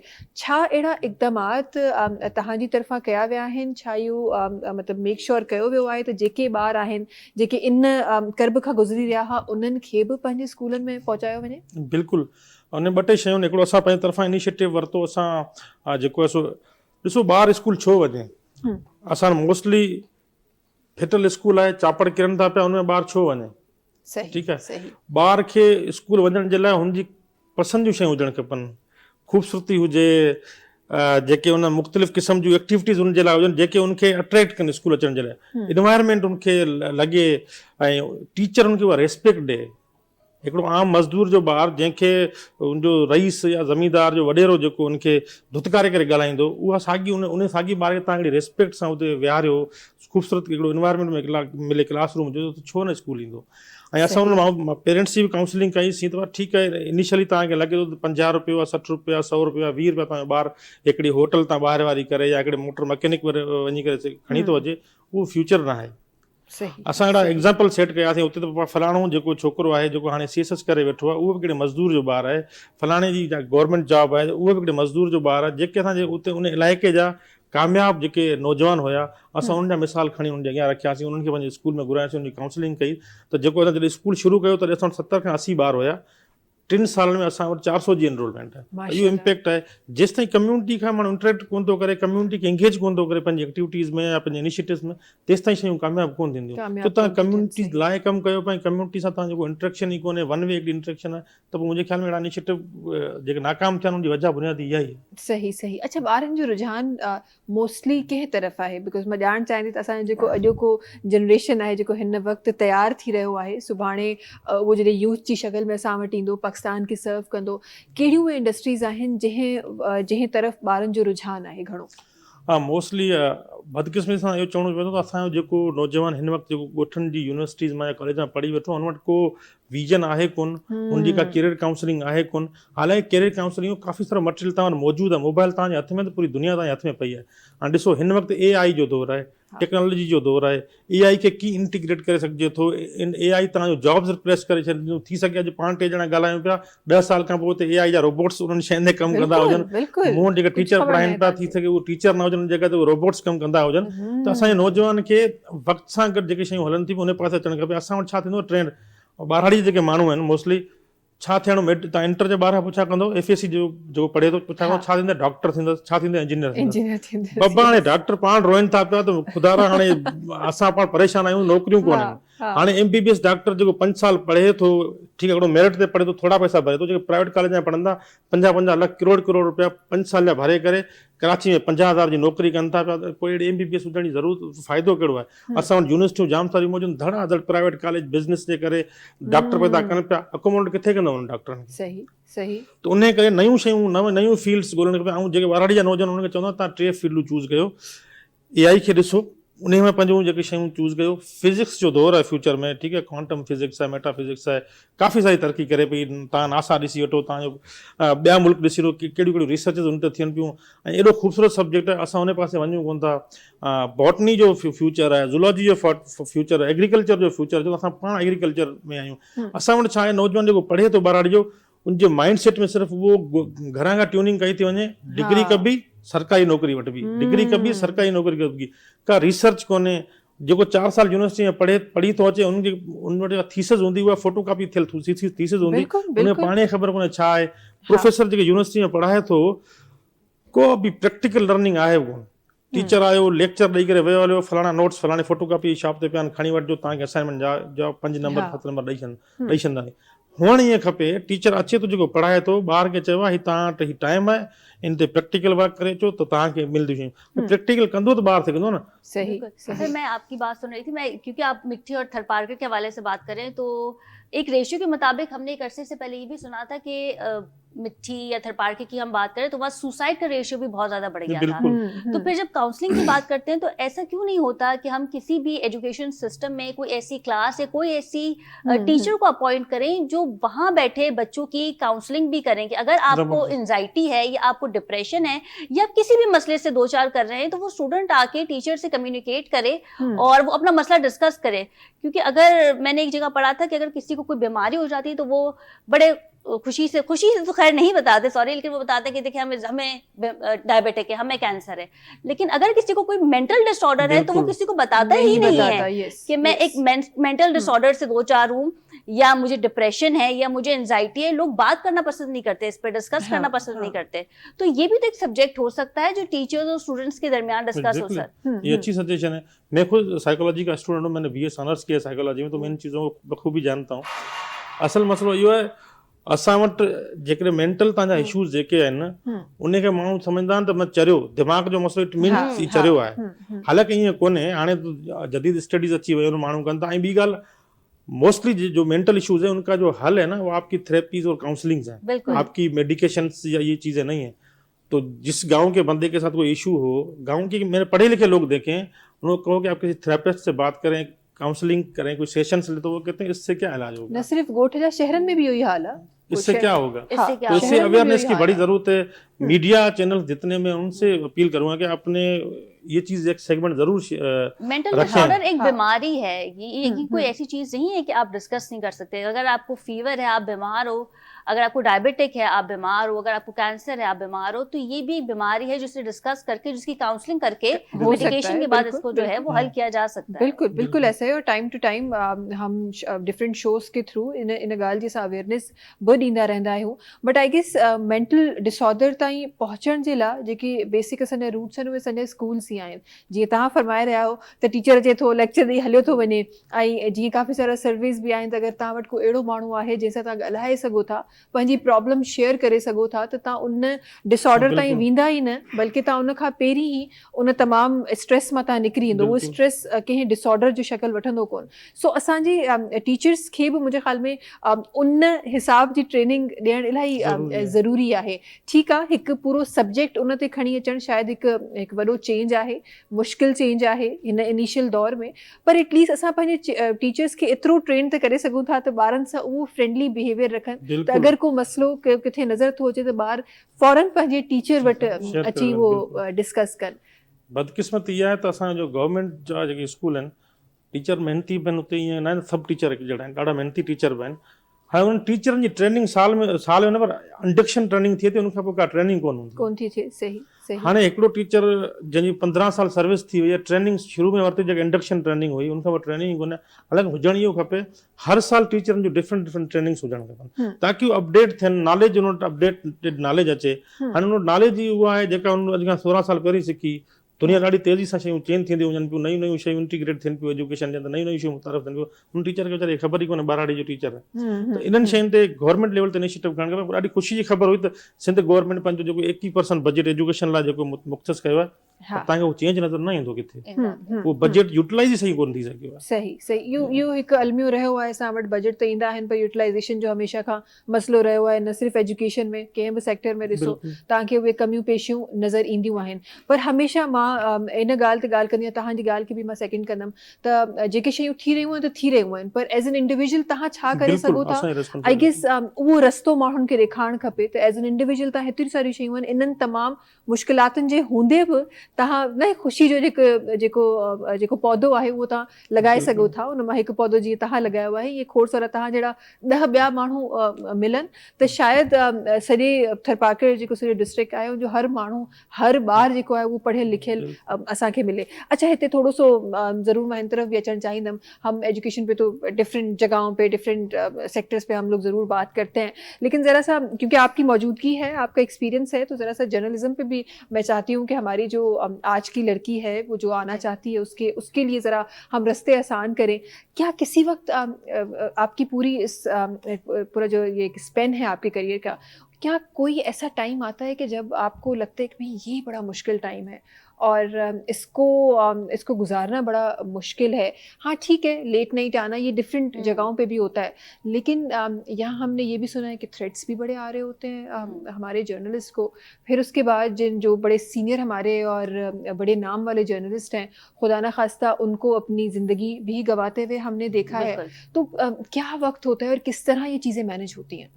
देखिए, कभी कभार टफ एज एन ऐसा हो जाता है, जैसे कि आपने कहा ना कि थोड़ा प्रेशर भी आ जाता है कि ये सवाल क्यों किया, ये सवाल नहीं करना बनता था, तो ऐसा क्यों हो गया। तो बाज़ औक़ात फिर उसको टैकल करना पड़ता है। बहुत सारी चीज़ें तो अब जाहिर है हम ऑन एयर नहीं कह सकते, लेकिन हाँ दैट्स ट्रू, ऐसा होता ज़रूर है कि आपके ऊपर प्रेशर हो जाता है कि ये सवाल करना बनता नहीं था, तो ये सवाल क्यों किया आपने।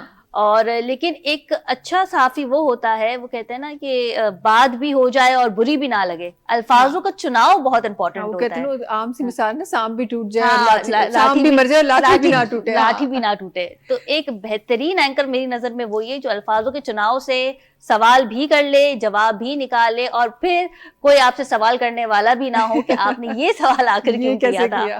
तो ऑफ कोर्स इस तरह से होता है। और बाज़ औक़ात अगर आप कहते हैं ना कि यार टफ हो जाना या फंस जाना, वो सिचुएशन एक दफ़ा आई थी मेरी लाइफ में, लेकिन वो इससे हटके थी क्योंकि मेरे वालिद जो है वो शदीद बीमार थे और मेरा लाइव शो था, और उनकी अर्ली इन द मॉर्निंग उनकी बहुत ज़्यादा तबीयत ख़राब हो गई, लेकिन मुझे जाना था क्योंकि गेस्ट लाइनअप थे, लाइव शो आप पता है आप छोड़ नहीं सकते। तो मैं इनको बड़ा मतलब रिलैक्स करके अपने फादर को गई कि मैं ठीक है, मैं 1 घंटे में आ जाऊंगी, बस मेरा एक शो है और मैं बस आती हूँ। तो वो एक थोड़ा सा टफ हो जाता है कि अगर आपकी फैमिली एंगेजमेंट्स हो जाए या खुदा ना खास्ता कोई नाखुशगवार वाक़या हो जाए आपकी फैमिली में, किसी की तबीयत खराब हो जाए, लेकिन क्योंकि आप सहाफ़ी हैं और आपको डॉट अपने ऑफिस में पहुंचना है पर्टिकुलर टाइम में, तो वहां जाने उस वक्त थोड़ा सा मुश्किल हो जाता है। लेकिन साथ में फील्ड में रह के इतना तो मैं समझ गई हूँ कि अगर मुझे किसी से कोई टफ सवाल करना है या मुझे ये लगता है कि मेरे ऊपर प्रेशर आ सकता है सवाल का, तो मैं अल्फाज को उस तरीके से लेके चलती हूँ कि मुझ पे बाद में कोई बुराई ना आए। तो ये एक हैंडल करना पड़ता है। सही। अच्छा, इसके साथ साथ जिस तरह मैंने जिक्र किया कि क्या ये जॉब लाइफ थ्रेटनिंग है, कहा जा सकता है इसको?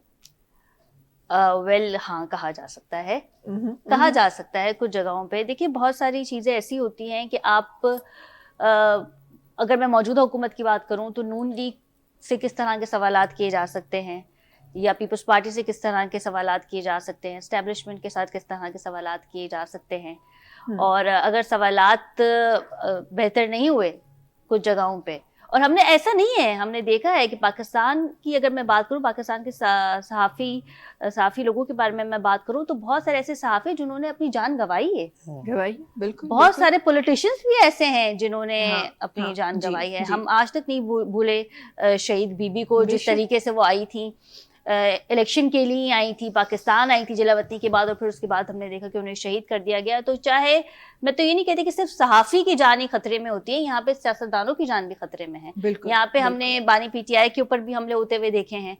तो ये एक मुल्क का हमारे अलमिया है जिसे हम दुआ ये करते हैं कि ये बेहतरी की तरफ चला जाए, चाहे वो कोई सहाफ़ी हो या चाहे वो कोई सियासतदान हो। इख्तलाफात तो सबके साथ रहते हैं लेकिन जान सबकी प्यारी होती है। तो ये ऐसा ना हो कि किसी के साथ लाइफ थ्रेटनिंग हो या किसी को शहीद कर दिया जाए। ये तो हमारे मुल्क का अलमिया है जिससे हम दुआ करते हैं कि ये चीज़ ख़त्म ही हो जाए हमारे मुल्क से, इंशाल्लाह, आमीन। अच्छा, कभी चले डेथ तो वो कहते हैं ना हर जगह पे, इवन हमारा जब आप हमारी जस्टिस की बात करते हैं तो वहाँ पे भी डेथ आपका लास्ट एक पॉइंट होता है, लेकिन आप उससे पहले भी आप बदला लेने के लिए तो बहुत कुछ कर सकते हैं ना, बहुत सारे तरीके हैं। कभी किसी सवाल की वजह से कुर्सी गवाई? ये क्या हुआ था भाई, ये तो हम सुनेंगे, ये क्या हुआ था, कैसे हुआ था? बस आप ये समझें कि फिर इसको थोड़ा मुख्तसर करते हैं। हाँ ठीक है। मुख्तसर ये है कि मैं एक इंटरव्यू कंडक्ट करके आई थी, ठीक है, और जब मेरे, हालांकि मैं अपने चैनल में बता के गई थी कि मैं ये इंटरव्यू कंडक्ट करने जा रही हूँ। हाँ, ज्यादा पुरानी बात नहीं है, 3-4 महीने पुरानी बात है। हम समझ जाएंगे बस 3-4 महीने पहले क्या था। तो मैं कंडक्ट करके आई थी, परमिशन से गई थी, और फिर इंटरव्यू जब हम रिकॉर्ड कर आए तो फिर आपको पता है वो एडिट होता है, और जब एडिट में एक पिक्चर ऐसी आ गई, एडिट में बैकग्राउंड में एक पिक्चर ऐसी आ गई कि दारे ने कहा कि भाई हम तो ये चला ही नहीं सकते इंटरव्यू, क्योंकि पिक्चर ऐसी आ गई पीछे। तो मैंने कहा भैया आप उसको ब्लर कर दें। तो उसने कहा नहीं, हम ब्लर कर भी रहे हैं तो फ्रेम खराब हो रहा है, पिक्सल फट रहे हैं, ये वो सारी चीजें उन्होंने लेकिन हम चला नहीं सकते ये।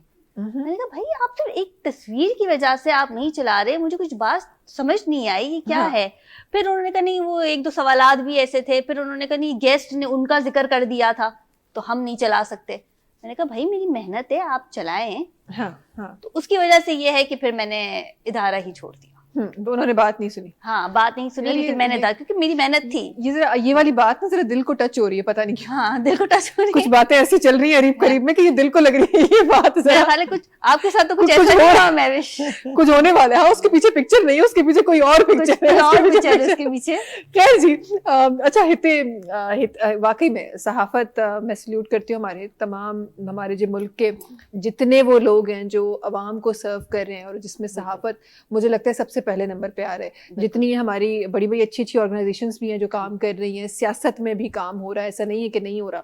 सियासत में भी काफ़ी अच्छे लोग हैं जो अच्छा काम कर रहे हैं, मीडिया इंडस्ट्री अपने तरीके से अच्छा काम कर रही है, लेकिन एक सहाफ़ी होना और ये थ्रेट्स होते हुए सहाफ़ी होना और फिर एक औरत होना, ये एक बहुत चैलेंजिंग काम है जो आप लोग कर रहे हैं। और हम शुक्रगुजार हैं कि ऐसे सहाफ़ी हमारे पास ज़िंदा हैं अभी तक, अल्हम्दुलिल्लाह। और अल्लाह ताला आप लोगों को इसी तरह आपके काम में भी बरकत डाले। आपकी ज़िंदगियों में भी उभर कर जा रहे हैं, ताकि असली जो शक्ल है हम बिल्कुल। इस तमाम चीज़ों की वो हम देख सकें. कहते हैं ना कि आप चाहे कुछ कर ना सके लेकिन उसके लिए बोलना आपका हक बनता है. अगर बोले ना तो कम से कम बुरा सोचना आपका हक बनता है. ये एक बिल्कुल। नॉर्मल ह्यूमन राइट है. अच्छा जी, हिते तव्हां जी तरफ़ अचणु चाहींदमि. असां वटि ॾिठो इहो वियो आहे मूंखे हिसाब त असां वटि खोड़ सारियूं NGOs आहिनि जेके खोड़ सारियुनि जॻहियुनि ते कमु कनि थियूं.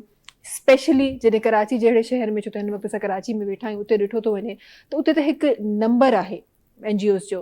पहिरीं गुज़िरियल वक़्त में ॾिसो त रजिस्ट्रेशन जेका NGOs जी हूंदी काफ़ी महदूद हूंदी. अॼु हज़ारनि जी तादाद में असांखे नज़र अचे पियो. पर उन हज़ारनि जी तादाद में NGO हूंदे बि असां सवनि जी तादाद में बि स्कूलनि खे बहितर कोन करे सघिया आहियूं. इन जे पोयां तव्हां रीज़न छा था सम्झो? ॾिसो, असां वटि शयूं ट्रेंड ते हलंदियूं आहिनि. असांजो समाज हिकिड़े ट्रेंड ते हलंदो आहे. जीअं हाणे कराची में हिकिड़ो चैरिटी जो हिकिड़ो ट्रेंड आहे. चैरिटी आहे तव्हांखे काफ़ी सारा 200 इदारा तव्हांखे मिलंदा जेके चैरिटी ते कमु कनि था. ईअं ई NGO जो ट्रेंड हूंदो आहे. क्लाइमेट थी ॻाल्हाए त क्लाइमेट सभु NGO कमु कनि थियूं पियूं. त मूंखे हिन वक़्तु सिंध में सिर्फ़ु 2 टे इदारा नज़र अचनि जेके एजुकेशन जे प्रॉपर वे में कमु थिए पियो. सिंध एजुकेशन फाउंडेशन आहे, ठीकु आहे. ॿी TCF आहे, उन्हनि जो हिकिड़ो द सिटीज़न फाउंडेशन, उन्हनि जो एजुकेशन ते कमु आहे. बाक़ी जेके NGO उनजी को एडवोकेसी लेवल ते कुझु कमकार हूंदो, ग्राउंड ते उहे शयूं न आहिनि. उहे प्रोजेक्ट बेस्ड हूंदियूं आहिनि. ऐं NGO कॾहिं बि एजुकेशन खे को बि NGO बेस्ड को बि इनिशिएटिव आहे न, उहो एजुकेशन खे ठीकु कोन थो करे सघे. एजुकेशन उहो सेक्टर आहे तव्हांजी इकानमी जो हिकिड़ो पिलर आहे, तव्हांजे मुल्क जो हिकिड़ो पिलर आहे एजुकेशन. उहो सिर्फ़ु गवर्नमेंट जे इनिशिएटिव सां, गवर्नमेंट जी सीरियसनेस सां ई बहितर थी सघे. उन जे लाइ ज़रूरी इहो आहे त माण्हू जेका अवाम आहे, ख़ासि तौर ते जेके सिविल सोसाइटी जेके इदारा आहिनि, या सिविल सोसाइटी जेके माण्हू आहिनि, उनखां गॾोगॾु जेका असांजी मीडिया आहे, जुडिशरी आहे, कोशिशि कनि, या आम अवाम आहे, कोशिशि कनि हिकिड़ो पॉलिटिकल डिस्कोर्स एजुकेशन खे ठाहिनि. जेको बि चूंडियल नुमाइंदो तव्हां वोट वठणु अचे त हुनखे चओ त पहिरीं पंहिंजे स्कूल खे ऑन करे पंहिंजे ॻोठ जेके हुनखे बहितर करण लाइ कमु कंदे त वोट ॾींदासीं. असां वटि बदकिस्मती इहा आहे त वोटर जेका एजुकेशन माण्हुनि जे अंदरि आहे कोन. ऐं जेकॾहिं माण्हू वोट ॾींदा सिर्फ़ु जस्ट पंहिंजे पर्सनल गेन जे लाइ, मुंहिंजे पुट खे नौकिरी मिली वेंदी, मुंहिंजो माण्हू वॾेरो छॾाए ॾींदो कंहिं थाणे तां, जस्ट के रेवेन्यू जा कम आहिनि, उन्हनि कमनि कारनि जे करे वोट वञे थो. वोट बेसिकली जॾहिं इन्हनि शयुनि ते इशू बेस्ड हिकिड़ी पॉलिटिक्स थी आहे वोट जी, त ॾाढो ज़बरदस्त चेंज अची सघे थो. असां 2018 में उहा कैंपेन बि हलाईसीं. असां जेके बि उते चूंडियल नुमाइंदा उन्हनि खे असां आवाम जे कटहरे में आंदोसीं, वॾा इवेंट कयासीं ठठे में, बदीन में, सजावल में, ताकी माण्हुनि में उहा अवेयरनेस क्रिएट थी सघे. उहा ज़िम्मेदारी हर असां जहिड़े पढ़े लिखे माण्हू जी आहे. त मेन डोमेन एजुकेशन जो जेको तॾहिं ईंदो गवर्नमेंट सीरियस थींदी आहे. की NGO आहिनि उहे हूंदा साल जे प्रोजेक्ट ते, 1.5 साल जे प्रोजेक्ट खे प्रोजेक्ट ख़तमु थियो, NGO वई हली. सही. अच्छा, हिकु ॻाल्हि जेका तव्हांजी हिननि ॻाल्हियुनि में मुंहिंजे हिकु ॻाल्हि ज़हन में आई, त असां पंहिंजी पर्सनल इंट्रस्ट ते असां वोट ॾींदा आहियूं. त कॾहिं कॾहिं ईअं थींदो आहे त असां ॿार खे कंहिं अगरि अहिड़े सेक्टर में जेको तव्हांखे सुठी एजुकेशन ॾिए पियो, जीअं तव्हांजो स्कूल आहे, साफ़ सुथरी एजुकेशन ॾिए पियो, उते बि कॾहिं कॾहिं पेरेंट्स जा पर्सनल जेके रीज़न्स आहिनि उहे बि साम्हूं अची वेंदा आहिनि. थोरो सो इन जे बारे में ज़रूरु ॻाल्हाइणु चाहींदमि, पर हिकु नंढड़ी ब्रेक जो वक़्तु आहे. नाज़रीन, वक़्तु आहे ब्रेक जो. तव्हां सां मुलाक़ात कयूं था नंढी कमर्शियल ब्रेक खां पोइ.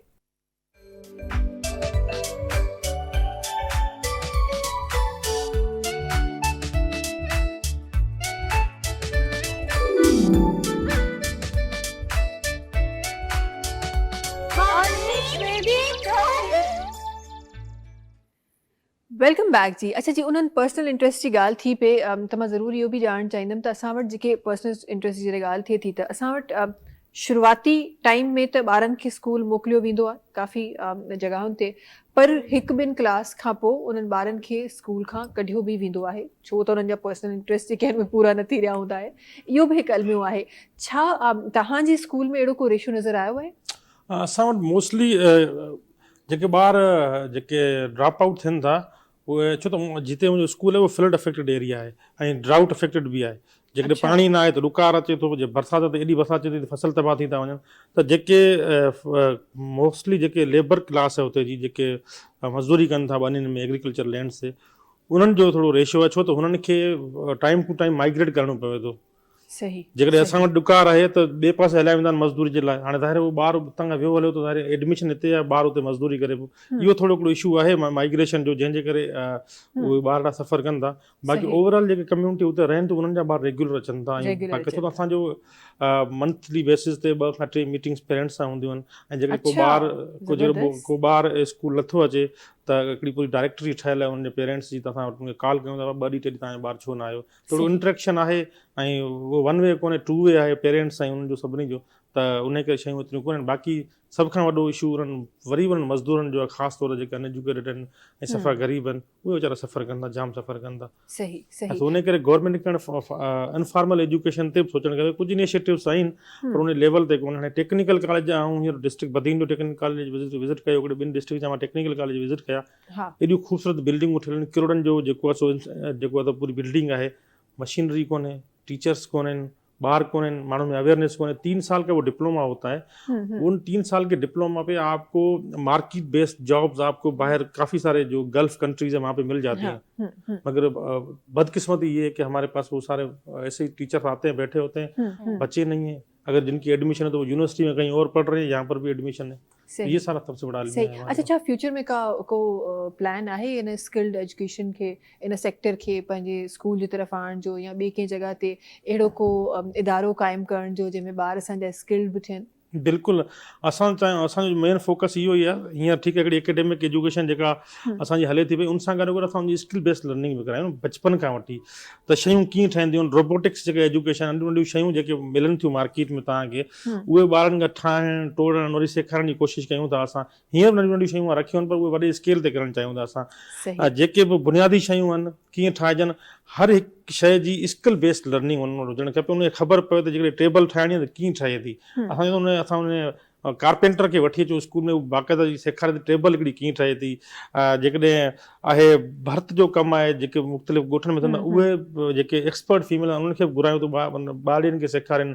जेके नौजवान आहिनि, मैकेनिक्स अचनि, बाइक कीअं ठहे थी, साइकिल कीअं ठहे थी। छो मूं ॾिठो आहे जापान में अक्सर घणो करे त उहे सॼियूं शयूं इहे ई सेखारनि था, लाइव टोटल शयूं हलनि थियूं पियूं उते।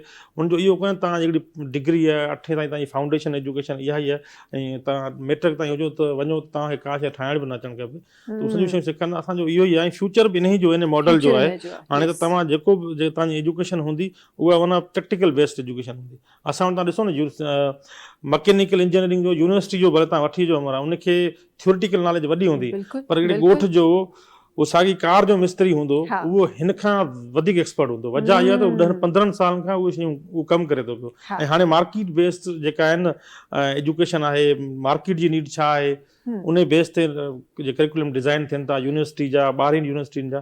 त असांखे जिदत जे तरफ़ अचिणो पवंदो, न कि रिवायती रटाफिकेशन वारो पुराणो कॉन्सेप्ट 1900 वारो खणी हलिजे। नयूं शयूं ईंदियूं त ज़ाहिरी आहे नसल तयारु थींदी, नसल तयारु थींदी। बिल्कुलु। अच्छा हिकु ॿियो मुंहिंजो सुवाल ऐं मुंहिंजो कंसर्न बेसिकली आहे त तव्हांजे स्कूल में, छो त जीअं तव्हां पाण चयो त असांजे वटि 98% ॿार उहे आहिनि जेके हारियुनि जा, मज़दूरनि जा आहिनि, त ज़ाहिर आहे उन्हनि जे लाइ अफोर्डेबिलिटी जा बि इशूज़ हूंदा। तव्हांजो स्कूल एजुकेशन त उन्हनि खे फ़राहम करे रहियो आहे, पर उन एजुकेशन माहौल खे ठाहिण जे लाइ किताब, ज़ाहिर यूनिफॉर्म, डिफरेंट शयूं उते जी मौजूदगी, सुबुह जो को नेरनि को इहे डिफरेंट शयूं आहिनि जेके इन्हनि तमामु शयुनि में इन्वॉल्व थियनि थियूं, जिथे अगेन इशूज़ अचनि था। छा उन्हनि ते को कमु थियो आहे? हा बिल्कुलु। असां वटि इहो सिंध एजुकेशन फाउंडेशन जे करे असांजी का फीस कोन्हे ॿारनि खां, फ्री ऑफ कास्ट ॿार असां वटि पढ़ंदा। बुक्स असां फ्री ऑफ कास्ट ॾियूं था उन्हनि खे, का बि असां रुपयो कोन था वठूं। बाक़ी जेके असां पंहिंजे एंड ते करे सघूं था, मूं वटि हिकिड़ो फर्स्ट एड बॉक्स ठहियल आहे। असांजी 5 खां 7 हज़ार ख़ाली मेडिसन, ORS वग़ैरह या कैल्शियम जूं जेके टिकियूं वग़ैरह पूरी, उहे असां पहिरियों ॿारनि खे ॾींदा आहियूं। जेके अक्सर ईअं थींदो आहे असेंबली टाइम ते 4-5 ॿार किरी पवंदा आहिनि वीचारा। वजह इहा त सुबुह जो नाश्तो ई न करे ईंदा। पोइ असीं कोशिशि कंदा आहियूं जेके शयूं असां वटि अवेलेबल आहिनि, बिस्किट्स वग़ैरह आहिनि, को फल फ्रूट असां वटि उहो उन्हनि खे ॾियूं। ऐं जेके ॿार ड्रेस कोन था वठी सघनि, जेके सफ़ा अफोर्ड कोन था कनि, कोशिशि कंदा आहियूं असां पंहिंजे हिकिड़ो पूल ठहियलु आहे दोस्तनि जो, उन मां ई पैसा गॾु करे उनखे ड्रेस वग़ैरह वठी ॾियूं।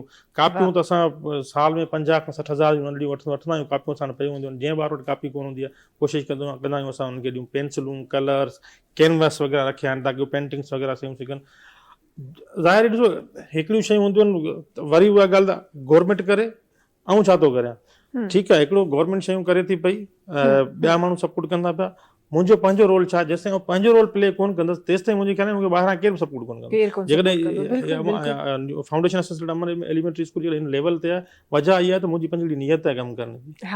जे उहा नियत न हुजे त काफ़ी सारनि ॿियनि माण्हुनि जा वॾा वॾा इनिशिएटिव्स आहिनि, कंहिं ख़बर ई कोन्हे ठला इनिशिएटिव हुया, पर जेके नियत सां कमु कनि था उहो बिल्कुलु हलनि था पिया। सही सही। अच्छा, हिते तव्हां चयो त असां पाण में दोस्त मिली असां कंहिंजी यूनिफॉर्म जे करे वठंदा आहियूं या सुबुह जो नेरनि जो को ऑल्टरनेटिव ॾिसी वठंदा आहियूं, मेडिसिन ॾिसी वठंदा आहियूं, इहे तमामु शयूं त आहिनि ई आहिनि, पर ज़ाहिर आहे हिन वक़्तु जेको स्कूल 70-75 ॿारनि खां शुरू थियो, अॼु उहो 500 ते वञी पहुतो आहे, सुभाणे 1000 ते हूंदो, परीं 2000 ते 3000 ते 4, ज़ाहिर आहे नंबर उहो वधंदो ई अॻियां थींदे थींदे।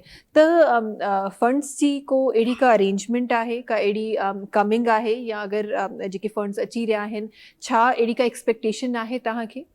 चवणु फंड असांखे सिंध एजुकेशन फाउंडेशन ॾिए थी, पर चाइल्ड सही। सब्सिडी ॾिए थी, जेके ॿार पढ़ाइण जे लाइ, उन मां असां टीचिंग जेका फैकल्टी आहे या नॉन टीचिंग फैकल्टी आहे उन्हनि जूं सैलरीज़ निकिरनि थियूं, ऑपरेशनल कॉस्ट जेका स्टेशनरी वग़ैरह खपे थी, प्रिंटिंग मटेरियल खपे थो एग्ज़ाम्स जे लाइ, उहे सॼियूं शयूं उन मां कवर थियनि थियूं। त एसएच रनिंग कास्ट असांखे सिंध एजुकेशन फाउंडेशन खां मिले थी, वॾी सही। सपोर्ट आई आहे। हा। बाक़ी जेकॾहिं का बिल्डिंग खे एक्सपेंड करणी आहे, वधाइणो आहे, त पोइ असां दोस्तनि खे रिक्वेस्ट कंदा आहियूं, कुझु ज़ाती मूं पंहिंजी इन्वेस्टमेंट कई आहे, जेके मूं वटि रिसोर्सिस हुआ उहे मूं लॻाए करे हिकिड़ी वॾी बिल्डिंग 12 रूम जी बिल्डिंग त ठाहे छॾी आहे।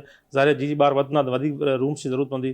सुबुह दोस्त जेके बि आहिनि उहे सर्किल में चवंदा आहियूं त महिरबानी करे असांखे थोरो सो सपोर्ट कयो ताकी इहा स्कूल अञा एक्सपेंड करे सघूं। आहिनि हिकिड़ो ज़बरदस्त ग्रुप असांजे दोस्तनि जो ठहियलु आहे, उहे वीचारा वक़्तनि में वक़्तनि सपोर्ट कंदा रहंदा आहिनि। सही, माशाल्लाह माशाल्लाह, ॾाढी सुठी ॻाल्हि आहे, बिकॉज़ अॼु प्रोग्राम जी शुरूआत में बि असां दोस्ती जी ॻाल्हि कई आहे। वाकई में सुठा दोस्त हुजणु हिकु नेमत हूंदी आहे, ऐं सेम थिंकिंग सेम थॉट रखण वारा दोस्त हुजनि त पोइ छा ई ॻाल्हि हुजे। अच्छा, हिते ज़रूरु तव्हांजी तरफ़ अचणु चाहींदमि। अच्छा, सहाफ़त ते टाइम टू टाइम, न सिर्फ पाकिस्तानी सहाफ़त, आप कहीं की भी आप जर्नलिज्म देख लें, टाइम टू टाइम बड़े इल्ज़ामात भी लगते रहते हैं, बड़ी अच्छी चीज़ें भी सामने आती रहती हैं। एक टाइम था बड़ा, एक मशहूर ज़माना वो वर्ड यूज़ किया जाता था कि लिफाफी सहाफ़त, एक जो वर्ड यूज़ किया जाता था, ज़रा उसकी मीनिंग के बारे में भी जानना चाहूँगी आपके। मैं खुद से बोलना नहीं चाहती, तो ज़रा सा इसको समझना भी चाहती हूँ, और कितनी कॉमन है हमारे पास ये भी जानना चाहती हूँ। बहुत सारे मेरे दोस्त नाराज हो जाएंगे, लेकिन ये है कि हाँ, लिफाफा सहाफ़ी की जो अहमियत है वो सिर्फ पाकिस्तान में तो खैर नहीं है, दुनिया में हर जगह पे है। और फिर ये होता है कि एक सहाफ़ी, फिर वही बात आ जाएगी कि एक सहाफ़ी किसी न किसी पॉलिटिकल जमात से उनका ताल्लुक होता है, ठीक है। अब कोई भी XYZ कोई जमात है जिसके साथ एक सहाफ़ी का ताल्लुक है, तो फिर वो उन्हें लिफाफा भी देंगे। फिर ये बात भी हो जाएगी कि ठीक है, फिर हमारे किया हुआ सवाल ही आपने करना है, सही। आपने यही सवाल करना है जो हम आपसे कह रहे हैं। हाँ, लिस्ट आ जाएगी आपके पास। और हमारा ख्याल रखना है, और करप्शन के ऊपर कोई बात नहीं करनी है आपने। हाँ, आपने हाँ। ये बात नहीं करनी कि हमने, हुकूमत ने हमें इतने फंड्स दिए थे, इतने हमने जेब में डाल दिया, और इतना सा अमाउंट जो है ना वो हमने आवाम पे लगा दिया, बाकी हमने रख लिया। हाँ, तो वो फिर हाँ। वो लिफाफा सहाफ़ी आज भी हैं, बस कोई नाराज ना हो जाए मुझसे कि वो ये कहेंगे कि यार आप खुद सहाफ़ी और आप ऐसी बातें करें, लेकिन हम डिनाई तो नहीं कर सकते ना इस चीज को। सही सही। अब ऐसा तो नहीं है कि हम बिल्कुल ही इसको मना कर दें, जैसे आपने खुद कहा कि वो बहुत पहले का अल्फाज सुना था लिफाफा सहाफ़ी। हाँ, वो मुझे लगता है मॉडर्नाइज हो गया ना। हाँ। आजकल वाला क्या वर्ड है, ये जरा सर्च करना पड़ेगा। आजकल भी यही चल रहा है, आजकल भी यही आजकल तो गिफ्टिंग में आ जाती है ना चीजें, हम्म, क्या बड़ी अच्छी लग रही है यार, आपके लिए ये गिफ्ट है। हाँ, आजकल तो फिर ऐसे हो गया ना। बिल्कुल। हाँ, ये बात भी हाँ, है आपके पास कि फोन gift पुराना आ है, जाता नया फोन है हमारे पास, आप ले जाए हमारे से। हाँ बिल्कुल, नई सीरीज आ गई है एप्पल की, तो ये आपके लिए। हाँ हाँ, पहले और तो घर पे पहुंच जाती है ना वो घर पे पहुंच जाती है। फिर सही। अच्छा, फिर वो पता भी नहीं चलता क्योंकि घर पे आ जाती है। हाँ। पहले तो ये था कि उसी वक्त इंटरव्यू कंडक्ट हो रहा है तो उसी वक्त लिफाफा सामने आ रहा है। हाँ, हाँ। लेकिन अब ये है कि पहले घर पे चीजें आ जाती हैं, अब लिफाफे का रिवाज हाँ, कम जरा हो गया है। जरा कम हो गया। अब हम जरा बॉक्सेस पे चले अब हम बॉक्सेस पे आ गए। बॉक्सेस पे आ गए, चीजें बड़ी महंगी हो गई है, क्या करें हम। अच्छा, क्या आपको लगता है चले एक ये लिफाफा या इसको किसी भी वर्ड के साथ, गिफ्टिंग के साथ, किसी भी वर्ड के साथ आप मर्ज करें, लेकिन ये एग्जिस्ट करती है, ये हम सब जानते हैं, और ये सिर्फ सहाफत के लिए नहीं, ये हर सेक्टर पे है। हर सेक्टर सहाफ़ी क्योंकि एक्सपोज बहुत ज्यादा है, इसीलिए वो मशहूर भी बहुत ज्यादा है, तो बदनाम भी बड़ा ज्यादा होता है। वो एक हकीकत है, लेकिन ये हर सेक्टर में हमें नजर आता है ये चीज़ कि हमारा अगर एक जर्नलिस्ट है जो बड़ा ऑनेस्ट जर्नलिस्ट है, इसमें बहुत सारे हमारे पाकिस्तान के जर्नलिस्ट के नाम आते हैं जिन्होंने बहुत सारी कुर्बानियाँ भी दी हैं और आज डिफरेंट जगहों पे बहुत अच्छे अच्छे जर्नलिस्ट काम भी कर रहे हैं, क्या उनके लिए ये एक कंप्लीट करियर है फाइनेंशियल पॉइंट ऑफ व्यू से? देखिए, महविश बात यह है कि पिछले कई सालों से हम ये देख रहे हैं, स्पेशली कोविड के बाद की मीडिया इंडस्ट्री जो है वो श्रिंक हो गई है। बहुत सारे एंकर, होस्ट या रिपोर्टर्स की जो तनख्वाहें हैं उसमें कटौती भी देखने में आई और 50% तक कटौती हुई। कोविड तो खत्म हो गया और वैक्सीन भी आ गई और अब कोविड का नामो निशान भी नहीं है। जिस वक्त हम बात कर रहे हैं, लेकिन उसके बाद भी हमने देखा कि इदारों ने उस तरीके से फिर सपोर्ट नहीं किया इलेक्ट्रॉनिक मीडिया ने। जो वो श्रिंक हो चुकी है तो वो श्रिंक हो चुकी है। पहले हम देखते थे कि चंद चैनल्स थे तो चंद चैनल्स में इजीली कमर्शियल्स जो है वो डिस्ट्रीब्यूट हो जाते थे। सही। अब चैनल्स इतने ज्यादा आ गए हैं कि कमर्शियल्स की एजेंसीज किस किस चैनल्स को एड्स देंगी, इश्तिहारात की बेसिस पर ही आपके पास चेक आएगा और फिर उसी चेक की बेसिस पे आप अपने स्टाफ को सैलरी देंगे, यानी कि सही। एंकर्स और रिपोर्टर्स को आप सैलरी देंगे। लेकिन अब क्योंकि चैनल्स बहुत ज्यादा हो गए हैं, कमर्शियल्स उस तरीके से आ नहीं रहे, जिसकी वजह से हम जैसे सहाफ़ी या क्योंकि आप खुद भी प्रोग्राम होस्ट कर रही हैं, वो कहीं ना कहीं सरवाइव कर रहे हैं। और कोविड के बाद तो अब ये ज्यादा ही हो गया है। सही। जो सहाफ़ी पहले थे जिन्होंने कमा लिया, या कुछ लिफाफा सहाफ़ी जो हम डिस्कस कर रहे थे उन्होंने कमा लिया तो कमा लिया, लेकिन अब मैं बहुत सारे ऐसे जर्नलिस्ट को देखती हूँ कि वो एक शौक के तौर पे तो काम कर रहे हैं कि ठीक है हमारी हॉबी है, हमने करना है सहाफ़त। जैसे किसी की हॉबी होती है क्रिकेट खेलना या दीगर हॉबीज होती हैं, अगर उसकी हॉबी है सहाफ़त तो वो कर रहे हैं, लेकिन वो साथ में अपना साइड बिजनेस भी ग्रूम कर रहे हैं। और सहाफ़त के दौरानिए में ही उनकी पीआर इतनी डेवलप्ड हो जाती है कुछ लोगों के साथ कि वो अपना पर्सनल बिजनेस भी साथ ही साथ उसको ग्रूम कर लेते हैं। सही। तो ये एक सिनेरियो जो है ये चल रहा है। लेकिन मीडिया इंडस्ट्री अब बहुत ज्यादा श्रिंक हो गया और आने वाले वक्त में हम देखेंगे कि जो कुछ भी होगा वो सोशल मीडिया पे ही होगा। लेकिन यहाँ एक बात महविश ये है कि अगर इलेक्ट्रॉनिक मीडिया पे कोई खबर फेक चलती है तो पैमरा उसका नोटिस लेता है। सही। लेकिन हाँ, अगर हम वीलॉग बनाते हैं अपने सोशल मीडिया पेज पे या यूट्यूब पे कोई हम फेक खबर भी डाल देते हैं तो उसका कोई नोटिस नहीं लेगा। आपको ये नहीं पता होगा कि ये खबर ऑथेंटिक है या नहीं। सही। लेकिन अगर ये खबर धरती टीवी पे शाया होगी तो ऑब्वियसली ये ऑथेंटिक है, क्योंकि ये एक ब्रॉडकास्ट चैनल, एक इदारा है। सोशल मीडिया को आप ऑथेंटिक नहीं कह सकते। वो तो कोई भी आम इंसान एक वीडियो बना के कोई भी मैसेज दे देगा तो क्या आप उस पर यकीन कर लेंगे? लेकिन अगर आपके टीवी चैनल्स के स्क्रीन पर अगर वो ब्रेकिंग न्यूज चलेगी तो लोग उस पर यकीन भी करेंगे। अच्छा, ये बताएं जरा हमारे आज के जो न्यू कमर्स हैं उनके लिए कि सहाफ़त के लिए सबसे इम्पोर्टेंट चीज़ क्या है? आपके लुक्स, आपका स्टेटस, आपकी पीआर, क्या इम्पोर्टेंट है? देखिए, पीआर तो आपकी डेवलप हो जाती है जब आप पुराने हो जाते हैं, और लुक्स पे मैं इतना जाती नहीं हूँ तो मैं नहीं समझ।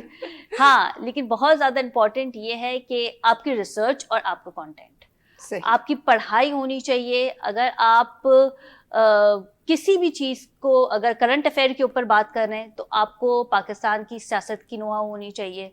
अगर आपको ये लगता है कि आप एक अच्छे क्राइम रिपोर्टर बन सकते हैं तो फिर आपको उसको स्टडी करना चाहिए कि पाकिस्तान में किस तरह के जराइम हो रहे हैं और फिर कौन से जराइम का कौन सा आर्टिकल है, इसकी तफ्तीश कैसे होती है, फिर आप किस तरीके से इसको वर्कआउट करते हैं। तो मैं ये समझती हूँ कि कंटेंट बहुत ज़्यादा ज़रूरी होता है, तालीम बहुत ज़्यादा ज़रूरी होती है एक सहाफ़ी बनने के लिए। जब आपके पास ये सारी चीज़ें आ जाती हैं, और फिर सबसे last but not the least कि आपका कम्युनिकेशन पावर, सही, आपके बात करने का तरीका, और फिर वो अल्फाजों का जो एक चुनाव होता है, जो मैं आपको बता रही थी कि बात भी हो जाए, सांप भी मर जाए, लाठी भी ना टूटे, वो बहुत इंपॉर्टेंट होता है। अगर वो सारी चीजें आपको आ जाती हैं तो फिर पीआर तो आपकी वैसे ही बन जाएगी इंडस्ट्री में, लोग आपको जानने लग जाएंगे। इनिशियली थोड़ी मेहनत होती है, बल्कि बहुत ज्यादा मेहनत होती है एक फीमेल के लिए स्पेशली। लेकिन अगर आपके सीनियर आपको सपोर्ट करें, जैसे मेरे सीनियर्स ने मुझे बहुत सपोर्ट किया था, जिनकी वजह से मैं आज यहाँ पे हूँ, तो अगर आपके सीनियर्स आपको सपोर्ट करते हैं तो फिर काम इजी हो जाता है। तो ये विद टाइम आती हैं सारी चीजें, टाइम टू टाइम ये चीजें सही हो जाती हैं। ठीक है। अच्छा, ये मुझे बताइएगा कि हमारे पास जितनी भी जो भी आप फील्ड ले लें उसके कोई नेगेटिव पॉइंट्स भी होते हैं, उसके पॉजिटिव पॉइंट्स भी होते हैं। सहाफत का नेगेटिव एस्पेक्ट क्या है और पॉजिटिव क्या है आपके नजर में? देखिए, नेगेटिव तो ये है कि फीमेल के हवाले से बात करिए, जनरली फीमेल के हवाले से, स्पेसिफिकली फीमेल। देखिए, फीमेल को तो फिर बहुत टफ टाइम मिलता है फील्ड में, ऐसा नहीं है। और कुछ ख़वातीन ये भी शिकायत करती हैं कि हमें हरासा किया जा रहा है, वो, लेकिन वो मीडिया फील्ड की मैं बात नहीं करी, वो हर सेक्टर में होता है। हरासमेंट के केसेस भी हम देखते हैं कि वो हर सेक्टर में होते हैं। फिर साथ ही अगर आपको ये लगता है कि आप मेरिट पे हो, तो अब बहुत सारी चीज़ें ऐसी भी होती हैं कि अगर हमें पता है कि ये ख़वातीन मेरिट पे है, लेकिन दूसरी जो है वो रिश्तेदार है, या दूसरी के लिए किसी कहीं से फ़ोन आ गया, तो हम उसे चूज़ करेंगे, ना कि उसके लिए, ना उस लड़की को जो कि मेरिट पे आ रही है। तो मीडिया इंडस्ट्री में भी ये सारी चीज़ें बहुत ज़्यादा चल रही होती है कि वो लड़की जो बहुत मेहनत करती है, इनिशियली दौड़ करती है, स्टडी करती है, कंटेंट रेडी करती है, मेरिट पे, लेकिन हम देखते हैं कि दूसरी लड़की को जो है وہ اپروچ کیا جاتا ہے کیونکہ ان کے لیے کہیں نہ کہیں سے فون آ جاتا ہے یا ان کی فیملی میں کوئی ایسا ہوتا ہے جن کے رابطے ہوتے ہیں, دوستی ہوتی ہے, جسے ہم کہتے ہیں PR پبلک ریلیشن شپ پہ بھی رکھا جاتا ہے. تو یہ ایک سب سے نیگیٹو پوائنٹ ہے جو ہمارے انڈسٹری میں اس کو یوٹیلائز کیا جا رہا ہے اور تمام سیکٹرز میں بھی. صحیح. اور پازیٹیو یہ ہے کہ اگر آپ صحافت صحیح کرتے ہیں, اگر آپ عوام کی بات کرتے ہیں اور آپ محنت کرتے ہیں, تو پھر آپ پبلک میں آپ کو وہ ویو بھی ملے گا, وہ عزت بھی ملے گی جو شاید ہی آپ کو کسی اور سیکٹر میں ملتی ہے. وہی میں بات جیسے مہوش آپ مارننگ شو کرتی ہیں, آپ مارننگ میں ایک میسج دیتی ہیں, آپ نے جو بھی میسج دیا تھا انزائٹی کا دیا تھا, ڈپریشن کا دیا تھا انیشیلی اپنے پروگرام میں, تو اگر وہ میسج لوگوں تک جاتا ہے, کلک ہو جاتا ہے, تو پھر وہ آپ کو کہیں گے مہوش کو دیکھنا ہے یار, ہم نے یار مہوش نے یہ بات کہی تھی, تو وہ لوگ آپ کو پسند بھی کرنے لگیں گے, آپ کو لائک کریں گے, اور آپ دیکھیں گے کہ آپ کے فالوورز بھی بہت زیادہ ہو جاتے ہیں. پھر ایک انتظار ہو جاتا ہے کہ یار آج مہوش کیا کہے گی, آج ہم نے اس کو سننا ہے. تو یہ اس کے پازیٹیو پوائنٹ بھی ہے میڈیا میں کہ اگر آپ کوئی اچھی بات کرتے ہیں, وہ عوام تک جاتی ہے, تو پھر وہ آپ کو پسند بھی کرنے لگتے ہیں. بالکل بالکل بالکل ایسا ہے. اچھا جی, پروگرام जे اختتام जी तरफ़ आहियूं असां तव्हां ॿई असां सां गॾु आख़िर में ज़रूरु चाहींदुमि त असांजा उहे तमामु माण्हू एज़ एन एजुकेशनिस्ट तव्हां माशाल्लाह ॾाढा पंहिंजा सुठी तरीक़े सां पंहिंजा फ़राइज़ जेके आहिनि उहे सर अंजाम ॾेई रहिया आहियो. असांजी दुआ आहे त ईअं ई असांजे सिंध जो हर ॿार जेको आहे उहो ख़ूबसूरत स्कूलनि में ख़ूबसूरत एनवायरनमेंट में पढ़ी ऐं पंहिंजो फ्यूचर ठाहे, पाकिस्तान जो फ्यूचर ठाहे.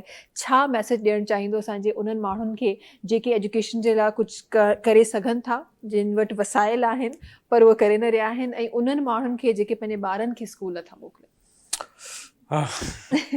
जिन वटि वसाइल आहिनि उन्हनि खे ऑफकोर्स इहो ई मैसेज हूंदो त तव्हां हिन धरती जा या हिन मुल्क जो ख़ुशनसीब माण्हू आहियो जिन वटि वसाइल आहिनि, ऐं असां उहे माण्हू आहिनि जिन वटि वसाइल न आहिनि पर कोशिशि कयूं था पिया. सो महिरबानी करे पंहिंजा जेके वसाइल आहिनि उन्हनि इलाइक़नि में लॻायो, उन्हनि ख़ासि तौर ते एजुकेशन में लॻायो. चैरिटी जो काफ़ी सारियूं शयूं करण जूं आहिनि, पर एजुकेशन ज़रूरी आहे. असांखे माण्हुनि खे मच्छी पकड़णु सेखारणु खपे, मच्छी पकड़े करे तरे करे खाराइणु न सेखारणु खपे. छो एजुकेशन उहो वाहिद टूल आहे जंहिंसां माण्हू मच्छी पकड़णु सिखंदो, मच्छी खाइणु कोन. असां मोस्टली कमु इहो थींदो आहे मच्छी पकड़े करे ॾेई छॾियो आहे खा वञी करे, सो हुन सां उहो माण्हू नाकारा थींदो, हुनजा जेके बि स्किल आहिनि उहे ज़ाया थींदा. त हुनखे चवंदो महिरबानी करे मच्छी पकड़ण जो तरीक़ो वाहिद इहो आहे, एजुकेशन ते इन्वेस्ट कयो. जेका बि चैरिटी कयो त एजुकेशन ते कयो, मूंखे खणी न ॾियो, ॿिए किथे बि ॾियो, इदारा ठाहियो ऐं बहितरीन तरीक़े सां तइलीम हासिलु कयो. पेरेंट्स खे उहे गुज़ारिश आहे त जेके बि ग़रीब माण्हू, जेके हारियुनि मज़दूरनि जा ॿार आहिनि, या वालदेन आहिनि, या ॾुथड़ियल आहिनि, मज़लूम आहिनि, उन्हनि खे इहो मैसेज ॾींदुसि पंहिंजी जेका जिंद आजी थींदी, जेको पंहिंजो छुटकारो आहे उहो एजुकेशन में आहे. पाण खे कॾहिं बि ॿिए किथां को आसरो कोन थींदो. पाण खे पंहिंजी जंग जेका पाण विड़णी पवंदी, उहा ई कलम सां विड़णी पवंदी. हाणे हथियारनि जो दौरु वियो हलियो आहे, ऐं मुंहिंजो हिकिड़ो ख़्वाबु आहे, विजन इहो ई आहे त सिंध जो ॿारहाड़ी जो हर ॿार जदीद तालीम हासिलु करे, टेक्नोलॉजी जी वारी तालीम हासिलु करे, ऐं तमामु जेके स्कूल आहिनि उनमें उहे शयूं मौजूदु हुजनि जेके बीकन हाउस फाउंडेशन स्कूल ऐं जेके वॾा वॾा नाला आहिनि, उन्हनि स्कूल में जेके एजुकेशन मिले थी उहा ॿारनि खे मिले. इंशाल्लाह, ज़बरदस्त जी. अच्छा जी, हिते आपकी तरफ भी आना चाहूँगी और ज़रूर जानना चाहूँगी क्या मैसेज होगा आपका हमारी ओवरऑल आवाम के लिए, और स्पेसिफिकली उन तमाम ख़वातीन के लिए जो इस वक्त जो नई नई जर्नलिज्म में आई हैं या उसका ख्वाब देखती हैं? देखिए, जर्नलिस्ट मीडिया फील्ड एक ऐसी फील्ड है कि हर लड़की चाहती है कि अब हम इस फील्ड में आए. जो मैंने आपको बताया कि अब एक वक्त ये था कि सिर्फ मेल इस फील्ड में थे, लेकिन अब यहाँ पे एक टाइम ऐसा भी आ गया कि दो फीमेल ख़वातीन एक ही वक्त पे बुलेटिन कर रही होती हैं.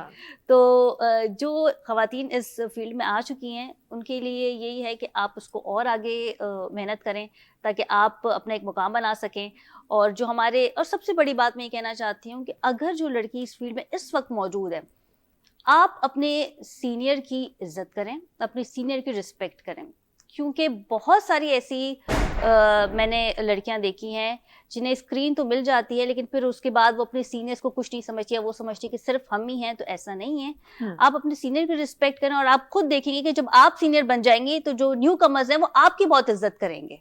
तो आप अपने सीनियर की इज्जत करें ताकि आने वाले वक्त में जब आप सीनियर बन जाएं, और अगर आपको सीनियर बनना है تو پھر آپ کی جونیئر بھی آپ کی عزت کریں. زبردست جی, بہت زبردست بات آپ نے کی ہے. اور یہ صرف نہ صرف جرنلزم جلا مجھے لگے تو ہر جگہ تے جے تا پنی عزت کرنا چاہتے ہو تو پہلی بے عزت کرن سکھو تو نہیں تا پنی عزت کرائے سکو تا. تھینک یو سو مچ ایسا گرو جن جلا ایسا نے پروگرام میں شامل تھے جلا خوبصورت گالیوں رکھن جلا. آخر میں ہاشم میں جو آواز شامل کرے ہیں ناظرین تہاں سے ملاقات انشاءاللہ بیہر ایک نئے پروگرام سے اگر تھی تیز تھے سبنی کے لیے اجازت. اللہ حافظ جی ہاشم بھائی.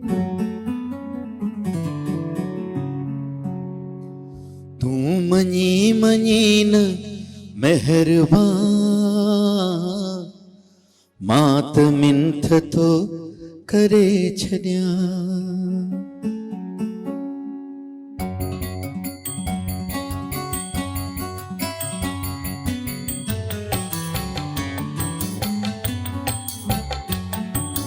تو منی منین مہربان مات منتھ تو کرے چھڑیا ہائے مات منتھ تو کرے چھڑیا تو منی منی نہ مہربان مات منتھ تو کرے چھڑیا ہائے مات منتھ تو کرے چھڑیا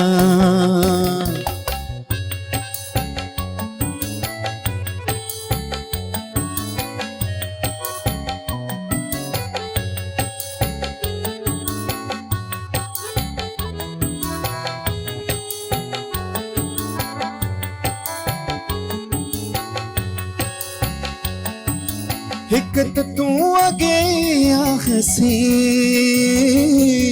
بیو نفیس ویس تو ڈھکی ایک تو اگے ہی آخسی بیو نفیس ویس تو ڈھکی جو وری دلی تو ناز سان مات منتھ تو کرے چھڑیا ہائے مات منتھ تو کرے چھڑیا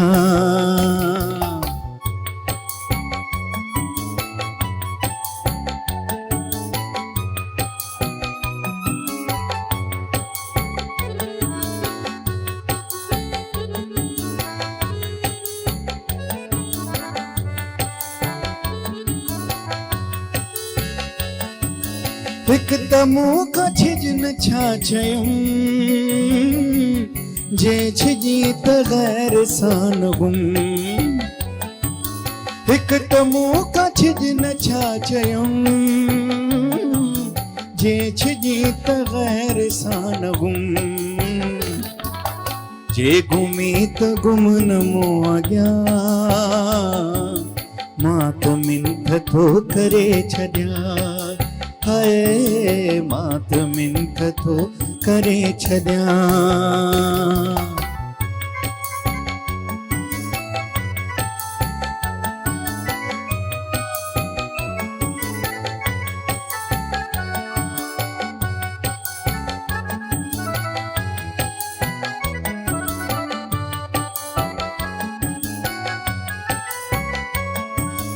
ایک اگے ہی عشق آجی بیو تہی بخار یا غریب ایک اگے ہی عشق آجی